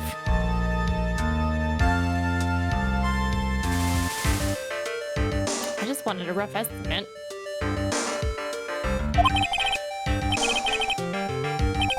Ten things you need to know? Will it actually be useful things, or will it just be meh things? Justin Trudeau was Canada's Prime Minister for 9 years. Wow, long time! Calls for Trudeau to step aside have grown since December amid a series of polls showing his Liberal Party being trounced in the next election due to voter anger over high prices and a housing crisis. Okay. Also faced a series of mounting crises, including the abrupt resignation of Canada's Finance Minister, Chrystia Freeland, and Trump's threat of imposing crippling tariffs when he takes office. But I thought he can't do that, because then doesn't that mean our taxes would go up? The Canadian Broadcasting Corps said more than 50 Liberal members of Parliament from Ontario, the most populous of the 10 provinces and the party's main stronghold, held a call on December 21st and agreed Trudeau had to step down. So, did he resign, or is this Canada's version of an impeachment? When is Canada's next election? Trudeau's exit leaves the Liberal Party without a permanent leader ahead of the general election, which must be held on or before October 20th. It's a new year. Damn. His resignation will likely spur fresh calls for the election to be moved up so that a stable government can be put in place quickly to deal with the new administration for the next 4 years. You guys can just move your elections up? That's cool. Just... I mean, makes sense. You're just like, oh, our leader went goodbye. Alright. How does his resignation relate to American politics? After the 50 Liberal members of Parliament in Ontario called for Trudeau to step down, the then Prime Minister attempted damage control and jetted out to West Palm Beach, Florida in late November for a meeting with America's newest leader at his Mar-a-Lago estate. Oh, the estate that's been raided by FBI so many times. After the president-elect vowed to enact a 25% tariff on all products coming into the U.S. from Canada and Mexico. Trudeau has often been at odds with him, who has mocked him as governor. He's mocked Trudeau as the governor of Canada, while repeatedly joking that the nation should become the 51st U.S. state. Oh, his net worth is apparently $10 million, but primarily due to inherited wealth. Okay. Why do I care about his mom? Why are you telling me his info about his mom? Oh, because his parents was another Canadian Prime Minister. Oh, wow. And then an activist.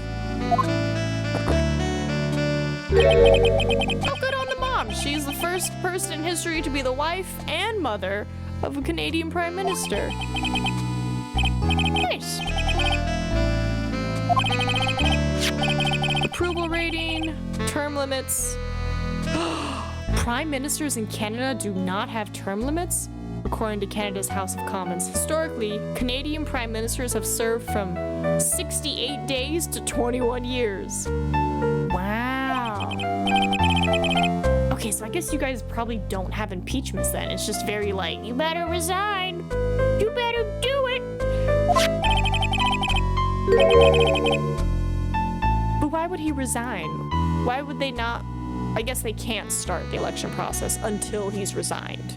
Otherwise, I'd be like, You know, treat it like a job where it's like, hey, here's my 2-week notice. You gotta find a new prime minister. That's interesting. Trudeau's resignation likely means defeat for Canada's Liberal Party in October. The Liberal Party is also down the polls. You can learn more in the video below. We got some interesting facts. So that's good. Sure, that's a fun question. Which countries have term limits for their leaders? Political term limits.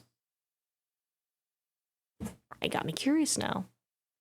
This is a list of terms for heads of state, heads of government, and other notable public office holidays by country. Let's see. Oh, there are no limits for the Burkina Faso. Everyone else.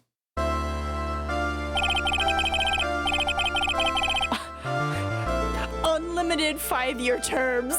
I like that. They're like, you can come back as many times as you want, but only for 5 years at a time. That's cool. Oh. Eswatini doesn't have any. Gabon doesn't have any. Guinea doesn't have any. Lesotho. Libya. Mali. Hey, Morocco. Sorry, it's a great place.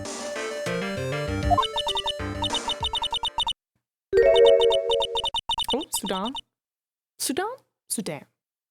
Sudan. And then Shahari Arab Democratic Republic. Nice. Okay, so like not too many. Like most of them have term limits. In Africa at least, so that's cool. Is she really confessing right now? Don't doodle it. No, I'm not, Your Honor, but I dealt with the cover-up after the murder took place. He resigned as leader of the party, not as PM. Eh? Wait, leader of the party? Ugh, politics are so weird to follow. Well, then why are we making a big stink about it? I thought he resigned as prime minister. He just resigned as leader of the party? Oh, so he's fine then. He's fine then. I thought it was like you guys had no leadership at all. Well, then why is our new president joking like you guys should become the 51st state? But he's still the leader. It's so confusing. Alright, so she took her lifeless shell, carried it to the temple, where he desecrated it.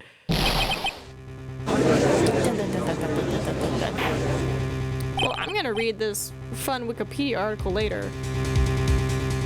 Oh! King, Queen, no set terms. Governor General, no set terms. Appointed by the monarch on the advice of the Prime Minister. Prime Minister, unlimited 5-year terms. Oh, wow. That's cool. I know, but it doesn't make sense. Hold on. Ooh, oh, let me do this real quick. Prime Minister of Canada. The news be confusing me. Oh yeah, news articles are not good. Canada's PM Justin Trudeau announces resignation. Justin Trudeau says he'll resign as Prime Minister of Canada. Everyone's saying he resigned. Who could replace Trudeau as Canadian Prime Minister with Trump threatening? Who will replace Justin Trudeau? Latest. Canadian Prime Minister Justin Trudeau likely to announce resignation, reports say. Justin Trudeau to resign as Canada's Prime Minister. Are you sure? Because I'm like, everyone's saying he's resigning as the Prime Minister, not as the leader of the party.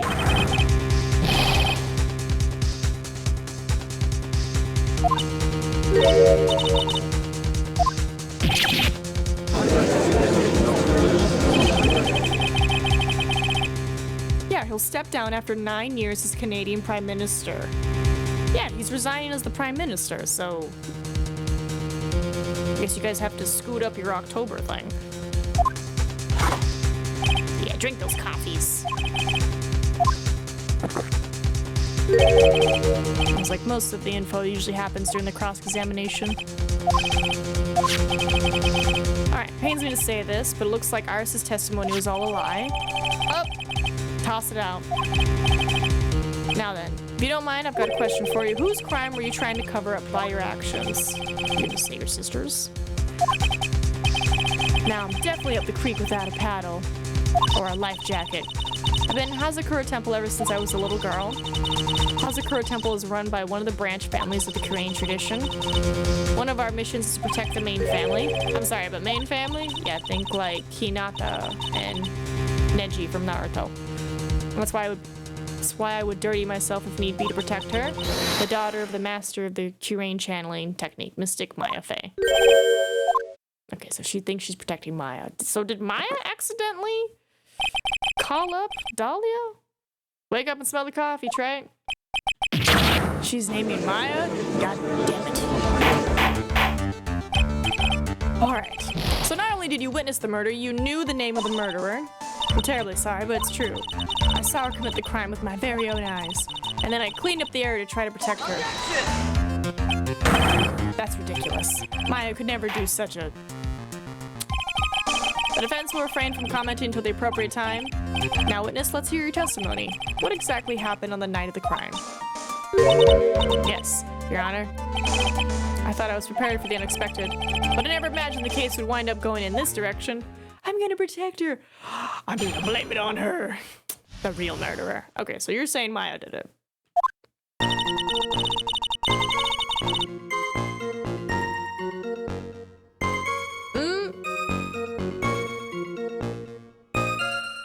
Wait, so is party leader another way of saying prime minister? I don't know. I'll read about it later. I'll educate myself after stream. I went to the inner temple that night and I saw it all happen in the garden. I saw Mystic Elise strike Mystic Maya with her staff. While Mystic Maya was still stumbling, Mystic Elise moved in to deliver a fatal strike. Mystic Maya tried desperately to defend herself and stole the weapon. It was only in self-defense. You can't blame her for it. What? So it was in self-defense? Yes. Mystic Elise was the one who attacked first.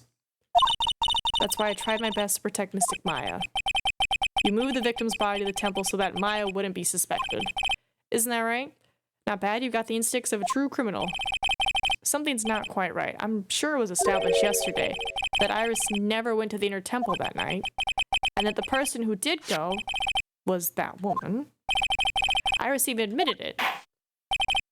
Now then, Mr. Wright, please proceed with your cross-examination. Okay. The real murderer. Oh, we're doing good on time.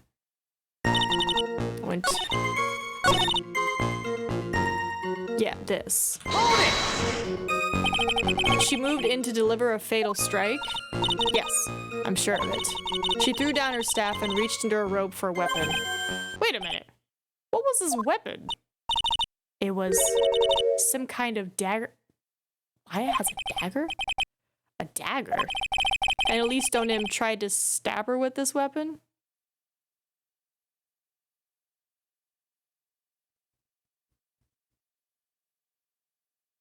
So party leader is prime minister. I was right. He is stepping down. I'm just gonna read about it later. We're going in a circle. Yes, exactly. All right, what you got for me, Godo? Pew, pew, pew, pew. You look like I did after I mistakenly took a swig of Worcestershire sauce. Do you have a problem with the testimony we're hearing from your client, lawyer boy? Do I have a problem with Iris's testimony? Yeah. Yeah. Your Honor, I have a small problem with the witness's testimony. Yeah. But this witness is your own client. Yes, well, nevertheless. That's fine. Witness, let's add your last statement to the testimony. Yes. Hey, just a moment. It's my job to say that. Listen, Gramps, I won't say it again. Final judgment will be rendered by me. Okay, now, let's continue. She threw her staff away and pulled a dagger from inside her robe. Yeah, that. Why would she do that if she's got a literal sword in her staff? Objection! What are you talking about? Sister Iris, there's something strange about your version of events. Huh? Miss NinaMeep throwing her staff away makes no sense to all of me, to us. But all you can do with a staff is hit someone. Naturally, you wouldn't know this, Sister Iris, but the victim's staff had a special feature about it. Hello, welcome back. We were just here at the trial and talking about Canada. Hope the dinner was good. As you can see, it's a sword. If Elise NinaMeep really had wanted to kill Maya Fey, she wouldn't have needed to use a separate dagger. Not when she already had a beautiful blade in her hands already. Well, Sister Iris, what do you have to say? Objection! That was an impressive bit of investigating, Wright. I never would have thought there was a sword hidden in that staff. But even so, how should I put this? A long sword is unwieldy and thus quite ineffective in close quarters combat. Maybe that's why she chose a dagger over her blade.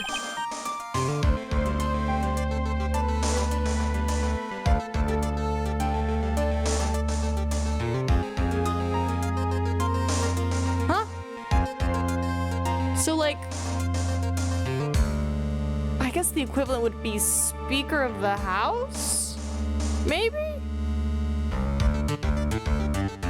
How does that work?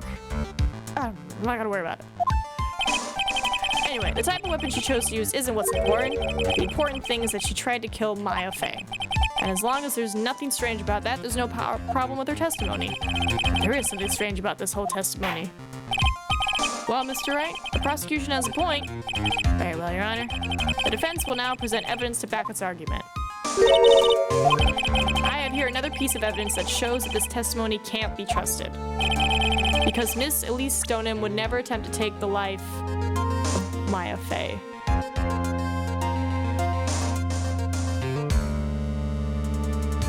Right, yeah, duh. Where is she? Right? It's Maya's mom. Take that! It's Maya's mom. Elise NinaMeep would never have attacked Maya Fey. How can you be so sure? Because the victim's real name was not Elise NinaMeep. Her real name was Misty Fey. Not Mystic, Misty Fey. Who is this Misty Fey? Is she related to... Misty Fey is the master of the Curain channeling technique. She is also the mother of Maya Fey. Are you serious? Is it really true, Mr. Wright? Was Elise NinaMeep actually the great mystic Misty? It feels like such a tongue twister. There's no doubt about it. It looks like Iris had no idea. I can hardly believe it. The idea that she would try to kill her only daughter, one she hadn't seen in 17 years? Perhaps the prosecution can offer some explanation for why she would do such a thing.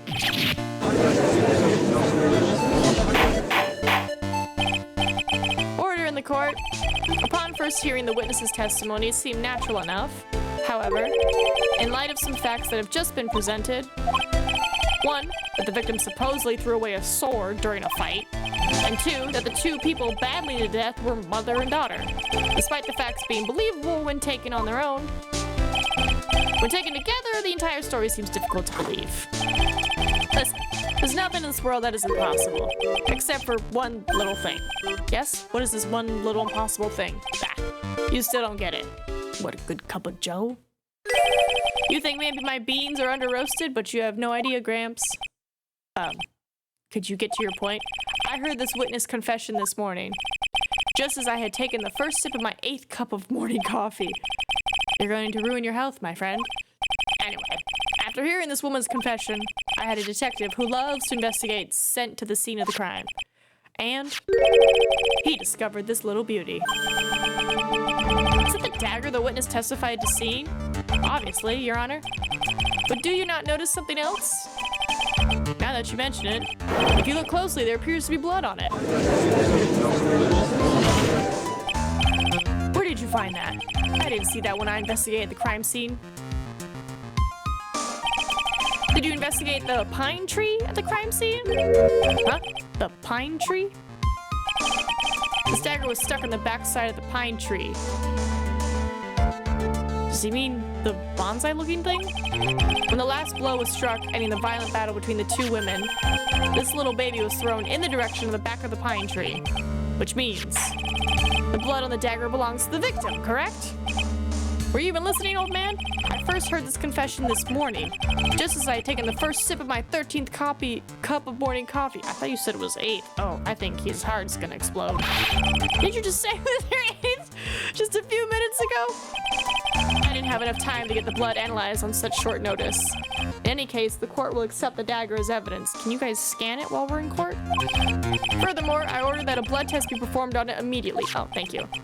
This is my sweetheart. Make sure you treat her right. Bailiff, get this piece of evidence to the crime lab for testing immediately.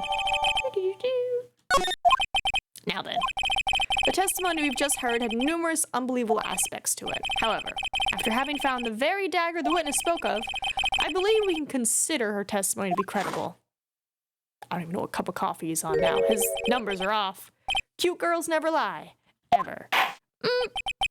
In any case, witness, if you could please testify again to this court. About what, Your Honor? About the incident you saw. The battle between the two women. Yes, Your Honor. The battle between two women. Oh, Imperium News is streaming. I wonder if it's new person. It might be. Maybe we can raid out to them. Mrs. Maya stumbled briefly after being hit over the head with a staff, but then she dodged Mystic Elise's next attack and stole her weapon. Suddenly, Mystic Elise was the one on the defensive with her back to the stone lantern. Okay. That's when Mystic Maya stabbed Mystic Elise. Mystic Elise managed to fling the knife away, but then she collapsed. Well, hold on. When did she write? Okay. It was a very heartbreaking story. I don't know if there were any bad feelings between them, but it had been 17 years since Mystic Misty's disappearance. Perhaps they simply didn't recognize each other anymore. Moms usually don't forget what their kids look like. Usually. Plus, I'm sure she kept tabs on them. You know, she's probably like, I'm gonna make sure my kids are okay while I'm doing this. Alright, the battle. Alright, let me check something real quick. Where's the autopsy report? Because that knife looks... right? Stab in the back. So if she's at the lantern, right? How did she get stabbed through stone? Okay, so we gotta... Stole her weapon. Right, with her back. That's when Mystic Maya stabbed Mystic Elise. Yeah, I'm gonna call malarkey. Objection! Something about you just isn't right today, Iris. Huh? Until now, I didn't think you were the type to make such a careless mistake. However, the testimony you just gave contains quite a few contradictions. What do you mean? What's so wrong about my testimony? According to you, Maya Fey stabbed the victim while she had her back to the stone lantern, correct? Yes, that's right. But in that case, the victim would have been stabbed in the stomach, right? Yes, I think so. But according to the autopsy report, the cause of death was due to blood loss from a stab wound in her back. Yeah. This proves that the victim was stabbed from behind, not from the front. Sister Iris, it appears another seed of doubt has sprouted from your testimony.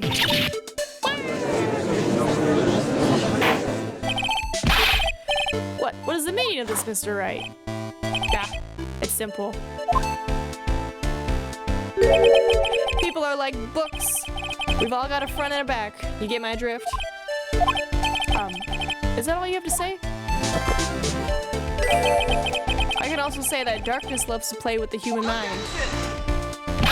Could you please knock it off with the cheesy proverbs and illogical metaphors already? The point is, too much of this testimony just doesn't make sense. Throwing away a useful staff, the people fighting being mother and daughter, and now she falsely claims the victim was stabbed in the stomach? There certainly are some inconsistencies. Well, Iris, how about it? Well, it's just... If you ask me, you're just being too naive about the whole thing. What do you mean?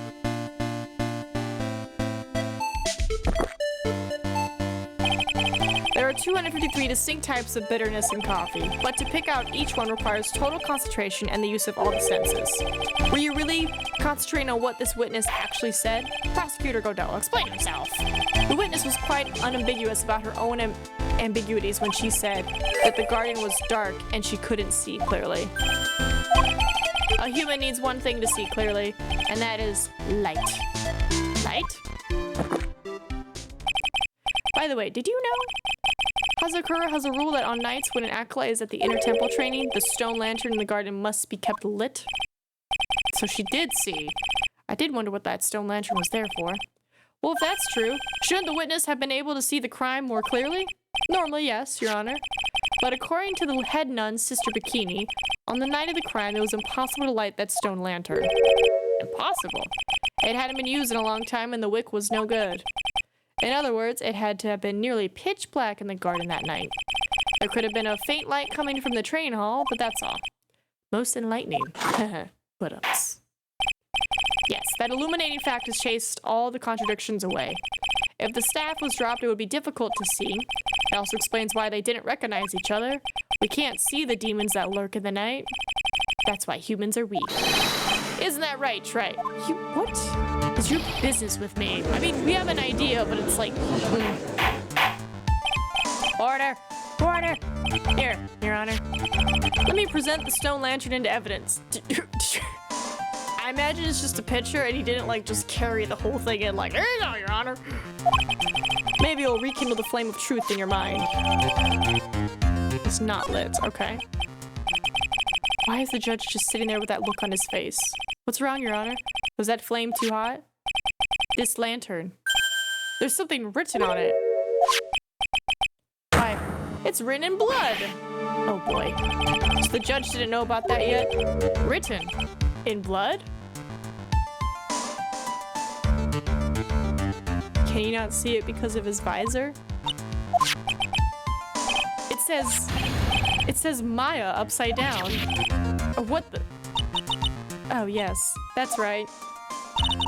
After being cornered and then stabbed by Mystic Maya, Mystic Elise didn't fall down right away. She must have been riding down the stone lantern behind her with the blood that was draining out of her body. I think Godot feels bad because he's like, I didn't mean to send Maya to jail. Certainly looks that way. Hang on just a minute. What are you all talking about? What do you mean, what are we all talking about? We're talking about the message written in blood. Nonsense.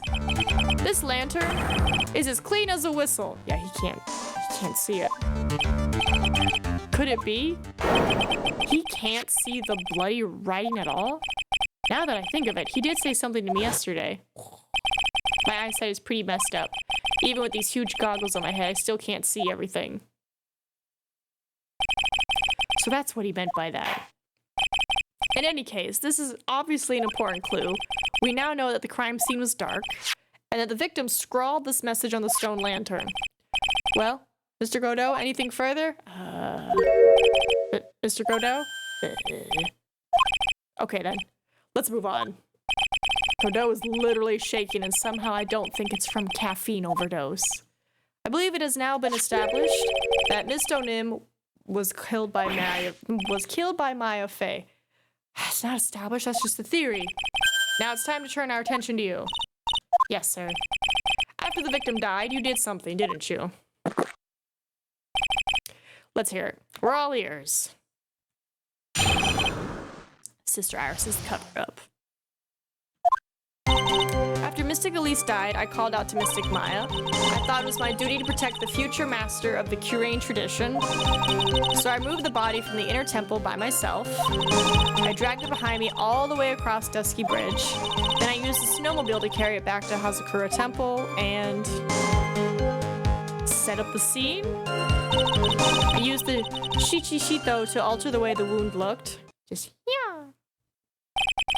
So you moved the body. Yes. I was raised at Hazakura Temple. I owe a great deal of thanks to the Fae clan, but even so, I never imagined that Elise Donim was actually Misty Fae. I've committed a terrible sin. Terrible trick of fate. I believe you're looking for a twist of fate, Your Honor. I intended to return to the inner temple after taking care of the body, but you were spotted by the head nun, correct? Yes. And that's why I couldn't go back. Your story makes sense, I suppose. Mr. Wright, go ahead with your cross-examination. But the nun saw you. Explain that.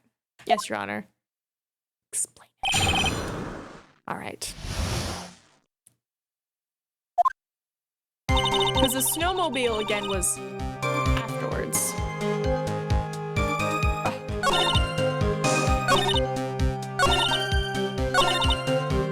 I don't like this snowmobile nonsense. The snowmobile? I knew that would show up sooner or later. Yes, I had the key. I used the snowmobile to travel from Hazakura Temple to Dusky Bridge. This is the part that was in question the other day. Should I ask for more details? Ooh, should we say about the tracks? If you really did move her body by snowmobile, then there should be tracks left in the snow, right? Well, yes, naturally you would expect tracks. This picture was presented at yesterday's trial.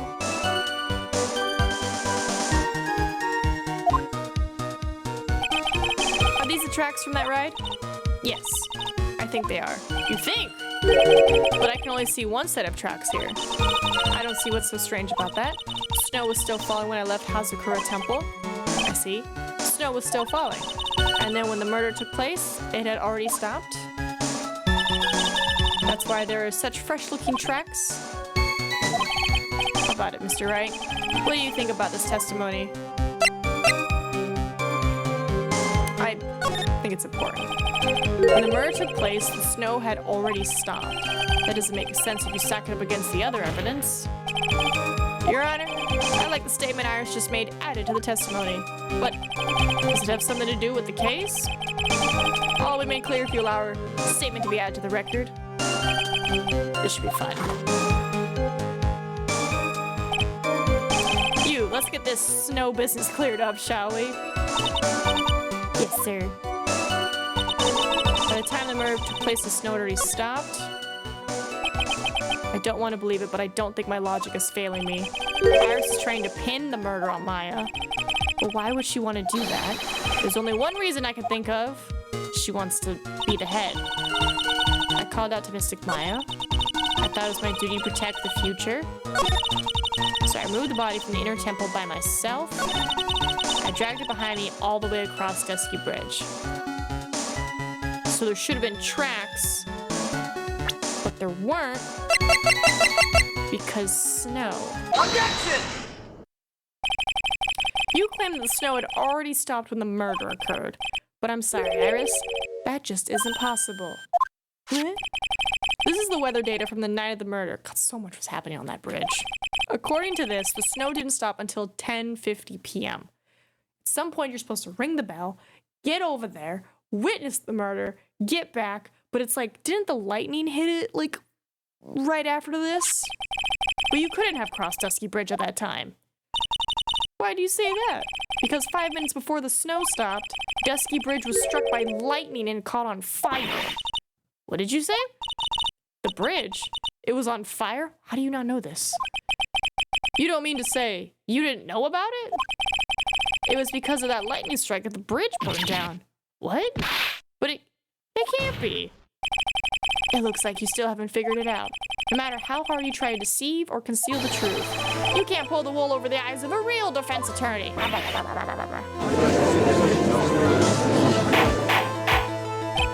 Order. Order. The bridge was already on fire when the incident took place. That's right, the inner temple was already totally cut off from the outside world. There's no way you could have crossed the bridge, body or no body. Witness, even my patience has its limits. Any further lying and I will find you in contempt of court. Do you have anything to say for yourself? Objection! The only person here that is truly contemptible is you. Old man. Oh? Me? How dare you? Whether this witness lied or not doesn't mean squat right now. Squat? The important thing now is to find out the truth. Isn't that right? Yes, of course, but whether it was snowing or not snowing, or whether the bridge was burning or not, there are two facts that can't be disputed. First, the body of Elise Donim was discovered in the Hazakura Temple courtyard. Let's get a point there. And second, the head nun, Sister Bikini, witnessed Iris desecrating Elise Donim's body. She looks still very much alive in there. That photo. It makes a good point on both accounts. That's right, I'm not lying. What are you claiming this time? I wasn't myself at all that night, so my memory is still somewhat hazy. Did you channel your sister? You've stood at that witness stand and testified this entire time. Are you telling us now that your memory of that night is hazy? Objection! It is only human to err. If you're so perfect, Wright, maybe you can explain this for the court. What is it? When the murder happened, the bridge had already burnt down. Yeah. But somehow the body traveled across the bridge and was found in the temple courtyard. Yeah, secret powers of teleportation. Perhaps you have some kind of perfect explanation for this little magic trick. Yeah, well, not exactly, no. I know there must be some other way she got across that burnt out bridge. But unless I can somehow demonstrate it, we'll never know the truth. It looks like the defense is not prepared to offer a suitable explanation. You see what I mean? In other words, you're in no position to suggest that this lady's testimony isn't the truth. I have facts. I have facts. All right, witness, let's hear your testimony once more. About what, Your Honor? You've admitted that you moved the victim's body. Nevertheless, your prior testimony contained a rather large inconsistency. Please add an explanation for that to your testimony. Yes, Your Honor. Will this be her final testimony?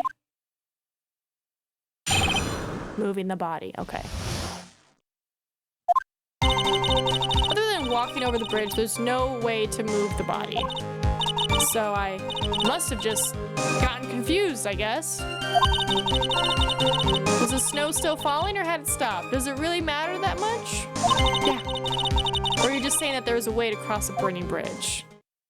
That's your added testimony? Okay. So it was just a misunderstanding, I see.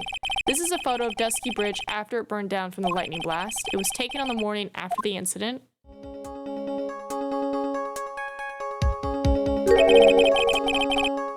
Certainly was burned to a crisp. I mean, if you, what are they called? Carabiners? If you put one on, you could zzz across the rope here. You could just be like, meow. Or maybe through this. I know there's that, like, was it because it's a suspension bridge? There's like those cables underneath it too. One of the suspension wires even snapped. It's amazing the whole bridge didn't fall. Okay. Clearly it would be impossible to carry a corpse across a bridge in this condition. Unless I do something to discredit this testimony, it's going to be deemed as the truth. And Maya will be accused of murder. Again. I'm only going to say it one more time. It is only human to err. And only humans can spot the errors of our ways. The more sense he makes, the less sense he makes. All right, Mr. Wright, please begin your final cross-examination. Moving the body. Other than walking over the bridge, there's no other way to move the body. I don't know, man. I distinctly remember somebody drew this. Objection! Did you fly? A dead body flying over a burning bridge. Oh my god, did you like somehow toss her? I wouldn't exactly rule out the possibility. What? You're saying it's possible? Don't make me laugh. The only thing that's possible about your claim is that it's been pulled out of thin air. I don't know about that. In any case, we have a witness who did see it happen. That's right. Freaking Larry being like, I saw her fly. Does that mean she was already on fire? Well, then how would we launch her? I don't know. Oh, Pastuis. Who is it? Who is this witness? I can't chicken out here. I've got to keep on the attack and go, go, go, go. This Elise Donim's brilliant and highly gifted apprentice. Loris Donim. Brilliant, highly gifted. apprentice? Remember what he said in his testimony? That night, he was at the Mountain Shack, Heavenly Hall, and that's when he witnessed the event. I think you've all seen this sketch before. It's an exact drawing of what he witnessed that night. Are you serious? Today's not April Fool's Day, is it? Mr. Wright, are you seriously claiming that the victim flew through the air? And you're using this pathetic scribble to support your argument? Uh-oh. The judge looks like he's about to blow a gasket. Ah. Well, Trent, there's nowhere for you to hide now. Other than looking like it was drawn by a 6-year-old, does this sketch prove anything? Yes, I'm pretty sure it does, and I'm gonna prove it. Listen, I know your tricks. You're trying to turn this whole thing upside down. If you're so eager to turn this case upside down, why not start with the sketch? Upside down? Why did Ghost say that?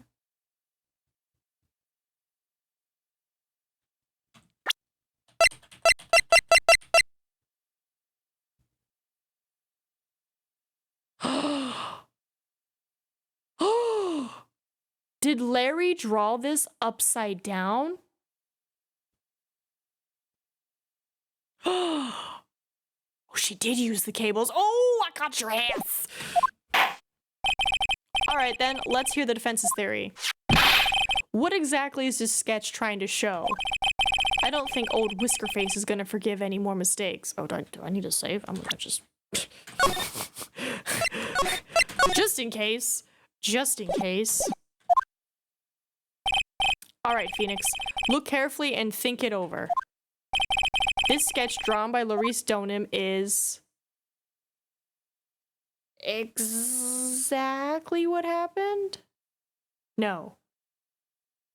Because it's upside down, so it's a contradiction. But it is what happened. But it's...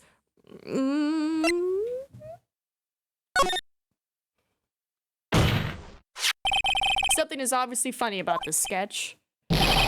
I'm no art critic, but even I can see that. No, that's not what I mean, Your Honor.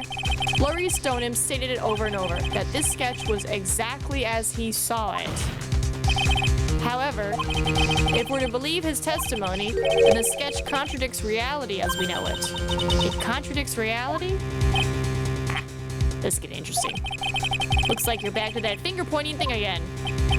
Okay, Trite. So what exactly contradicts reality as we know it? I mean, I think the fire, but I'm gonna say the cable, right? Because if this is upside down, the cable needs to be down? Take that! It's this wire connected to the bridge. A wire? Ah. Is it the thing that contradicts reality? It is indeed. Then show us the reality it supposedly conflicts with. Show us something that will point out how the sketch contradicts reality. Do we get a picture? Yeah. Yeah. Yeah? Yeah. Take that! That's a photo of Dusky Bridge, correct? Yes. Now, compare the sketch and the photo for a minute. In the sketch, the wires appear to be above the guard wires. But on the actual Dusky Bridge, the wires are below the guard wires. What? Order. Order. The sketch is somewhat different than what's depicted in the photo. However, isn't it likely that the artist just saw it wrong? Or perhaps he just drew it wrong? Either way, it sounds like you're just wrong. With someone like Laurice, I admit a mistake is a definite possibility, but then that begs the question, why did he make a mistake? What was the reason? Are you saying you know the answer to that? Listen, think back, all right? Remember that Laurice was doing what Laurice was doing when he witnessed this event. He was at Heavenly Hall, waiting for a lover that was never gonna come. He waited, and finally he laid down, and then was like, oh my god. But then, lightning shoots from the sky and sets the bridge aflame. Now wonder what sort of position Laurice must have been in at that time. He was lying on his back, which is why he remembered the scene the way he did. He was lying on his back? I can't see how it relates, but it does. was, Your Honor. That is the reason why the wires in the sketch go up instead of down. No way. This very long explanation when all he needs to do is to be like, you see it? Whoa. In other words, the scene that he saw was actually upside down. He could just be like... So then, this sketch should actually... I think you finally get it, Your Honor. The correct way to view Lawrence Donim's sketch is like this. This is how it should actually look. The victim's body wasn't flying above the bridge, it was actually swinging below. That's right, just like a pendulum. What delicious? What was that word? Objection! Of all the things to say, a pendulum? The bridge was burning to a crisp, there was no way to get across. But if the body had been at the inner temple, it would have caused problems. This is where the criminal decided to take a gamble. They used the burning bridge to get the body across the other side. And a pendulum was the only way to get it done. Objection! Let's think about this for a minute, shall we? The Dusky Bridge is about 20 yards long, which means it's about that far from the inner temple to the opposite cliff. Yes, sounds right? In order to cover that distance with a pendulum, you'd need a rope at least 10 yards long. To get a rope that long, you have to plan ahead. The lightning strike that night can only have been an accident, so it doesn't make sense that the culprit would have prepared the rope beforehand. So then, they didn't have to get the rope ready. The rope was already right in front of them. What? I'm saying that it was just a matter of using what was already there.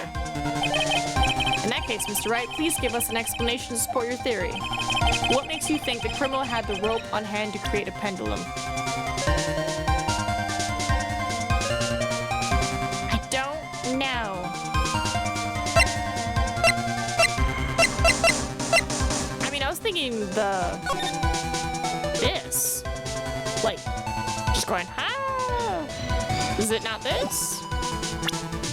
Take that! And the meaning of this? If you want to know where the rope came from, it's hanging right there in front of your glorious beard. Wow. This is one of the wires from the bridge. When the lightning struck the bridge and set it on fire, one of the suspension wires came loose from its anchor. The criminal didn't have any time to waste, so they tied the wire around Elise Donim's body.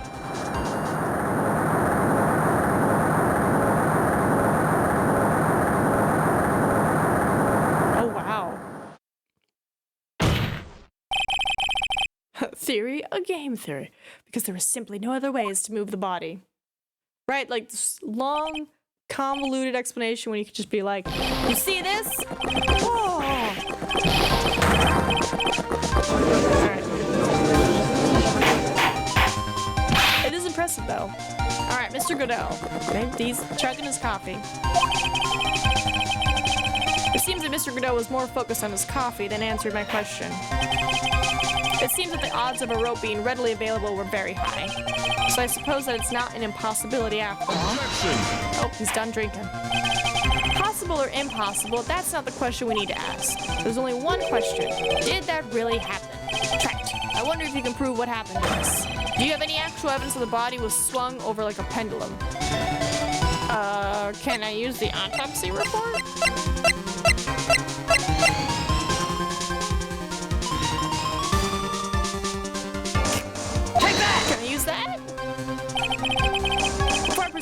Let me review what we know so far. According to this photo, one of the wires snapped. Looking at the map, we can see it's the one that was in the front of the inner temple. So then, that was the spot where the criminal... Yes, precisely. Now let us consider the body's movement by looking at the overhead map again. If the body was pushed from this point here... and it would drop on the opposite bank at approximately this point. Do you say drop? Well, they must have failed to catch the body on the other bank. What makes you think something like that happened? Because I have evidence that suggests her body dropped some distance. The 10 feet! I was just thinking like, I thought they mentioned bruises. What kind of evidence? Take a look at this autopsy report. It says here that her body fell about 10 feet after her death. 10 feet. That's most likely the height difference between the two sides. The body overswung due to the forward momentum, but then came loose and fell about 10 feet. So how'd the killer get across? And then, as a result of the landing impact, this crystal sphere was knocked loose. Yes, this bloodstained amethyst crystal is the one that came off Miss Elise Donham's staff. And even more important is the place where this crystal sphere was found. Indeed, I believe it's already marked on this overhead map. Crystal was found right there. Precisely, Your Honor. In the very spot where the pendulum would arrive if given the right amount of speed. This explains your theory quite well, Mr. Wright. You provided us with the way the body could have been moved that night. Oh, an impressive deduction, Mr. Wright. Most impressive. Oh, he did. He threw his coffee at me. Okay. I thought this cold coffee might cool you down. What is the meaning of this, Mr. Godot?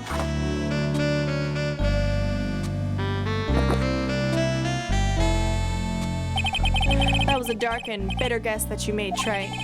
But you forgot about one thing. Oh, and what would that be? The aroma. Huh? A coffee's most reliable accomplice is its deep and profound aroma.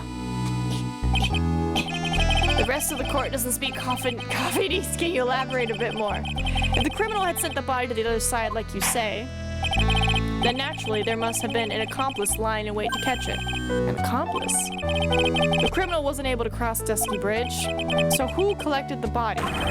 What do you have to say about that, Trey? Mr. Godot is correct. This can't be the work of a single person. Well, Mr. Wright, you know what you must do? Yes, Your Honor. The body couldn't have made it to Hazakura Temple without an accomplice. Very well then, if you please. Who was the person that received the body on the Hazakura Temple site? I'm gonna say that it was Iris, because she doesn't, like, remember talking to the sister. She's like, what? Me? I did that? And she rang the bell, right? So I'm thinking that Dahlia is alive, and I think Dahlia did the whole body swappity murder thing. And if this is wrong, then I'll pick Dahlia. Take that! Right, he threw cold coffee this time, no burn ones.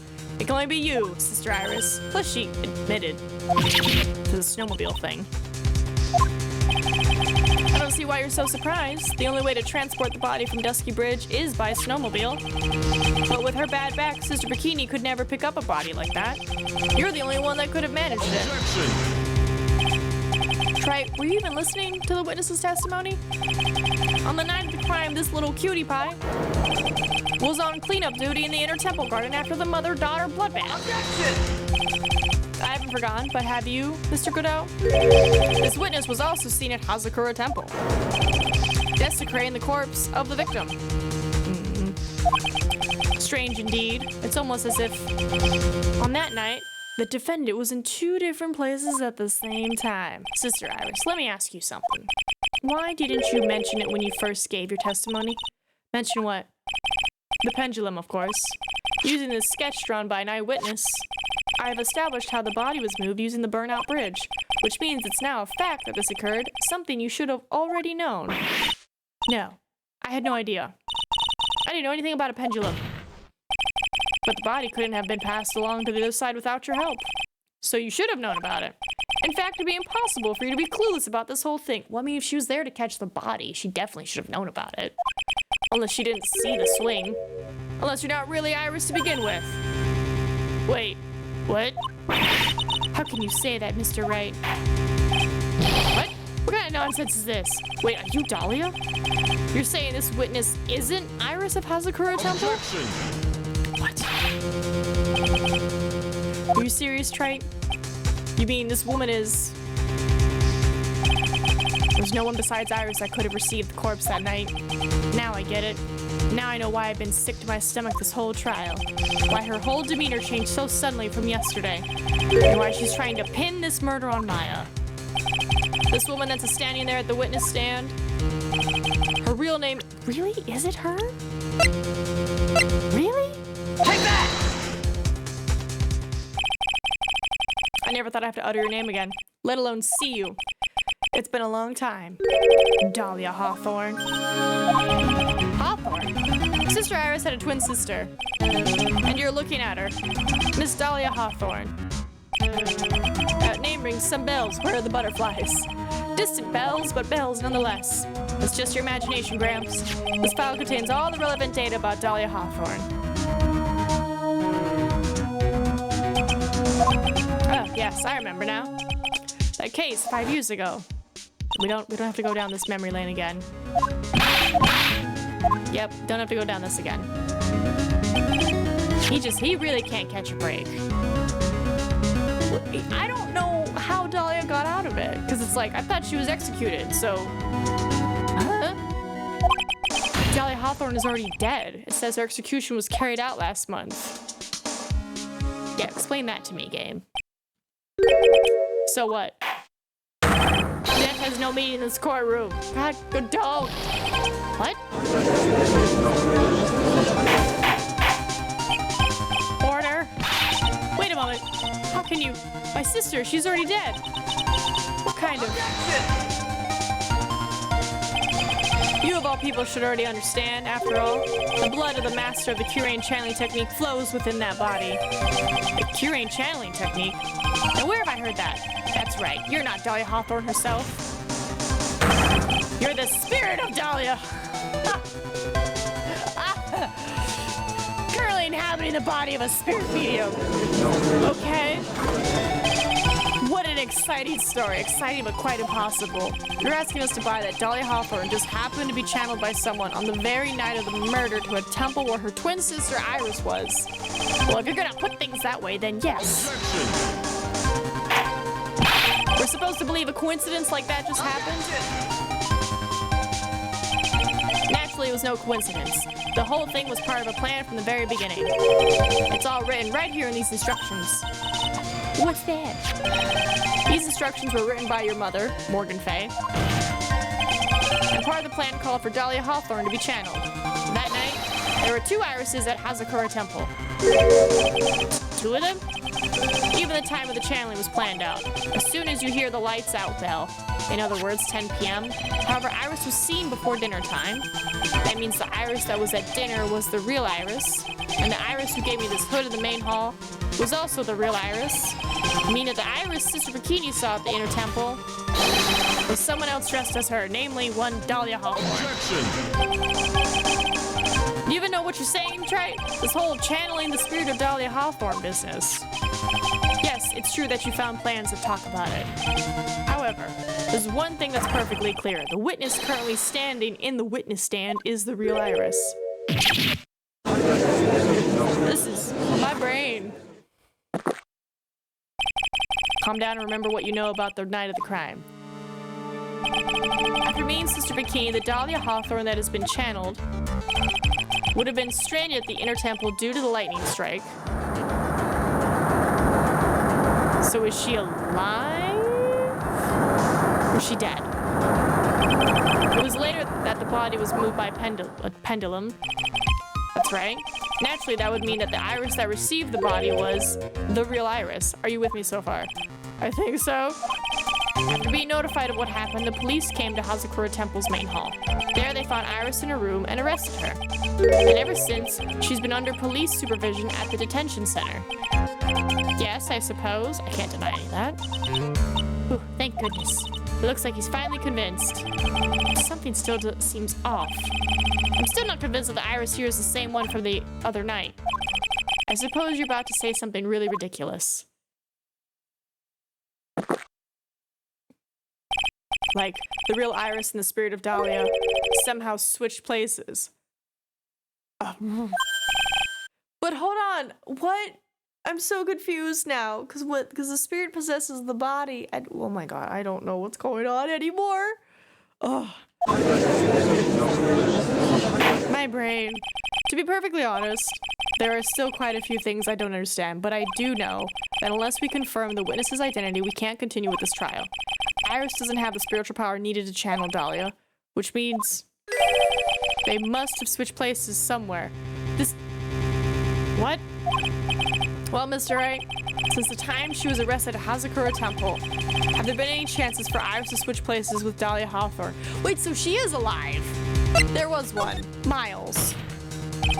Your Honor, I think there might have been one chance. Oh, explain yourself. Yesterday, for a few minutes, Iris's whereabouts were unknown. Unknown? What do you mean? What I mean is, there was a span of time in which Iris was able to move about freely, unsupervised. Well, who was it? Who would give a murder suspect time to move around freely like that?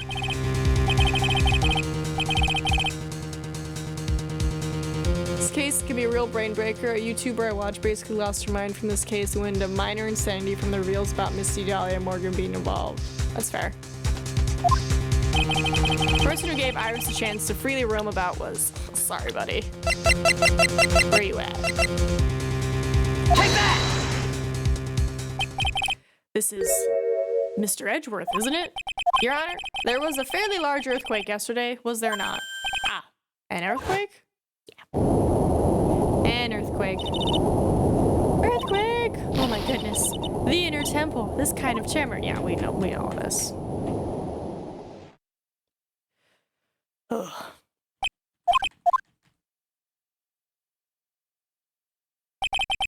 We went to the inner temple right away, right? And then all the locks and everything. When I arrived at the training hall, I was met by none other than Dahlia Hawthorne. Okay. It's quite enough already, Mr. Wright. Now see here. No judge in his right mind would consider the idea of spirit channeling and... Oh. Hey, there she is. It's been a long time, Mr. Judge. That voice. Guess I'll have to ask again. Upon meeting a beautiful lady, always ask for her name and profession. That's one of my rules. Dahlia. Dead. Dahlia Hawthorne. And my current profession? Permanently retired. Ah. So you're not gonna bother hiding your identity anymore? Why should I? After all, I'm dead. There's really nothing you can do to punish me. I mean... What is going on here? Wow, what a way to wrap this all up. Dahlia Hawthorne. I never thought we'd meet again, and I never thought we'd meet like this. But this time, I'll end it. For her, and for myself. She's already dead, bro. Okay. Oh, to be continued. We only have 12 minutes left. I don't think we have enough time to finish this. Drats! It was getting so good! Perfect stopping point, meeting tomorrow. Yeah, tomorrow, Widow Wednesday, gonna be the finale. Let me just... Oh, wow, my hand is so cold. Alright. Just trying to get some audio for you guys. Wow, no audio. Thanks, Judge. Thank you. Appreciate it. You're the best. Awesome sauce. But yeah, oh my goodness. So yeah, tomorrow's gonna be the finale for this case, and then this game, and then this entire trilogy series. And then, you know, we'll move on to the next stuff. So thank you everyone for stopping by, and I hope you enjoy the rest of your day. See you, Mousy. Bye-bye.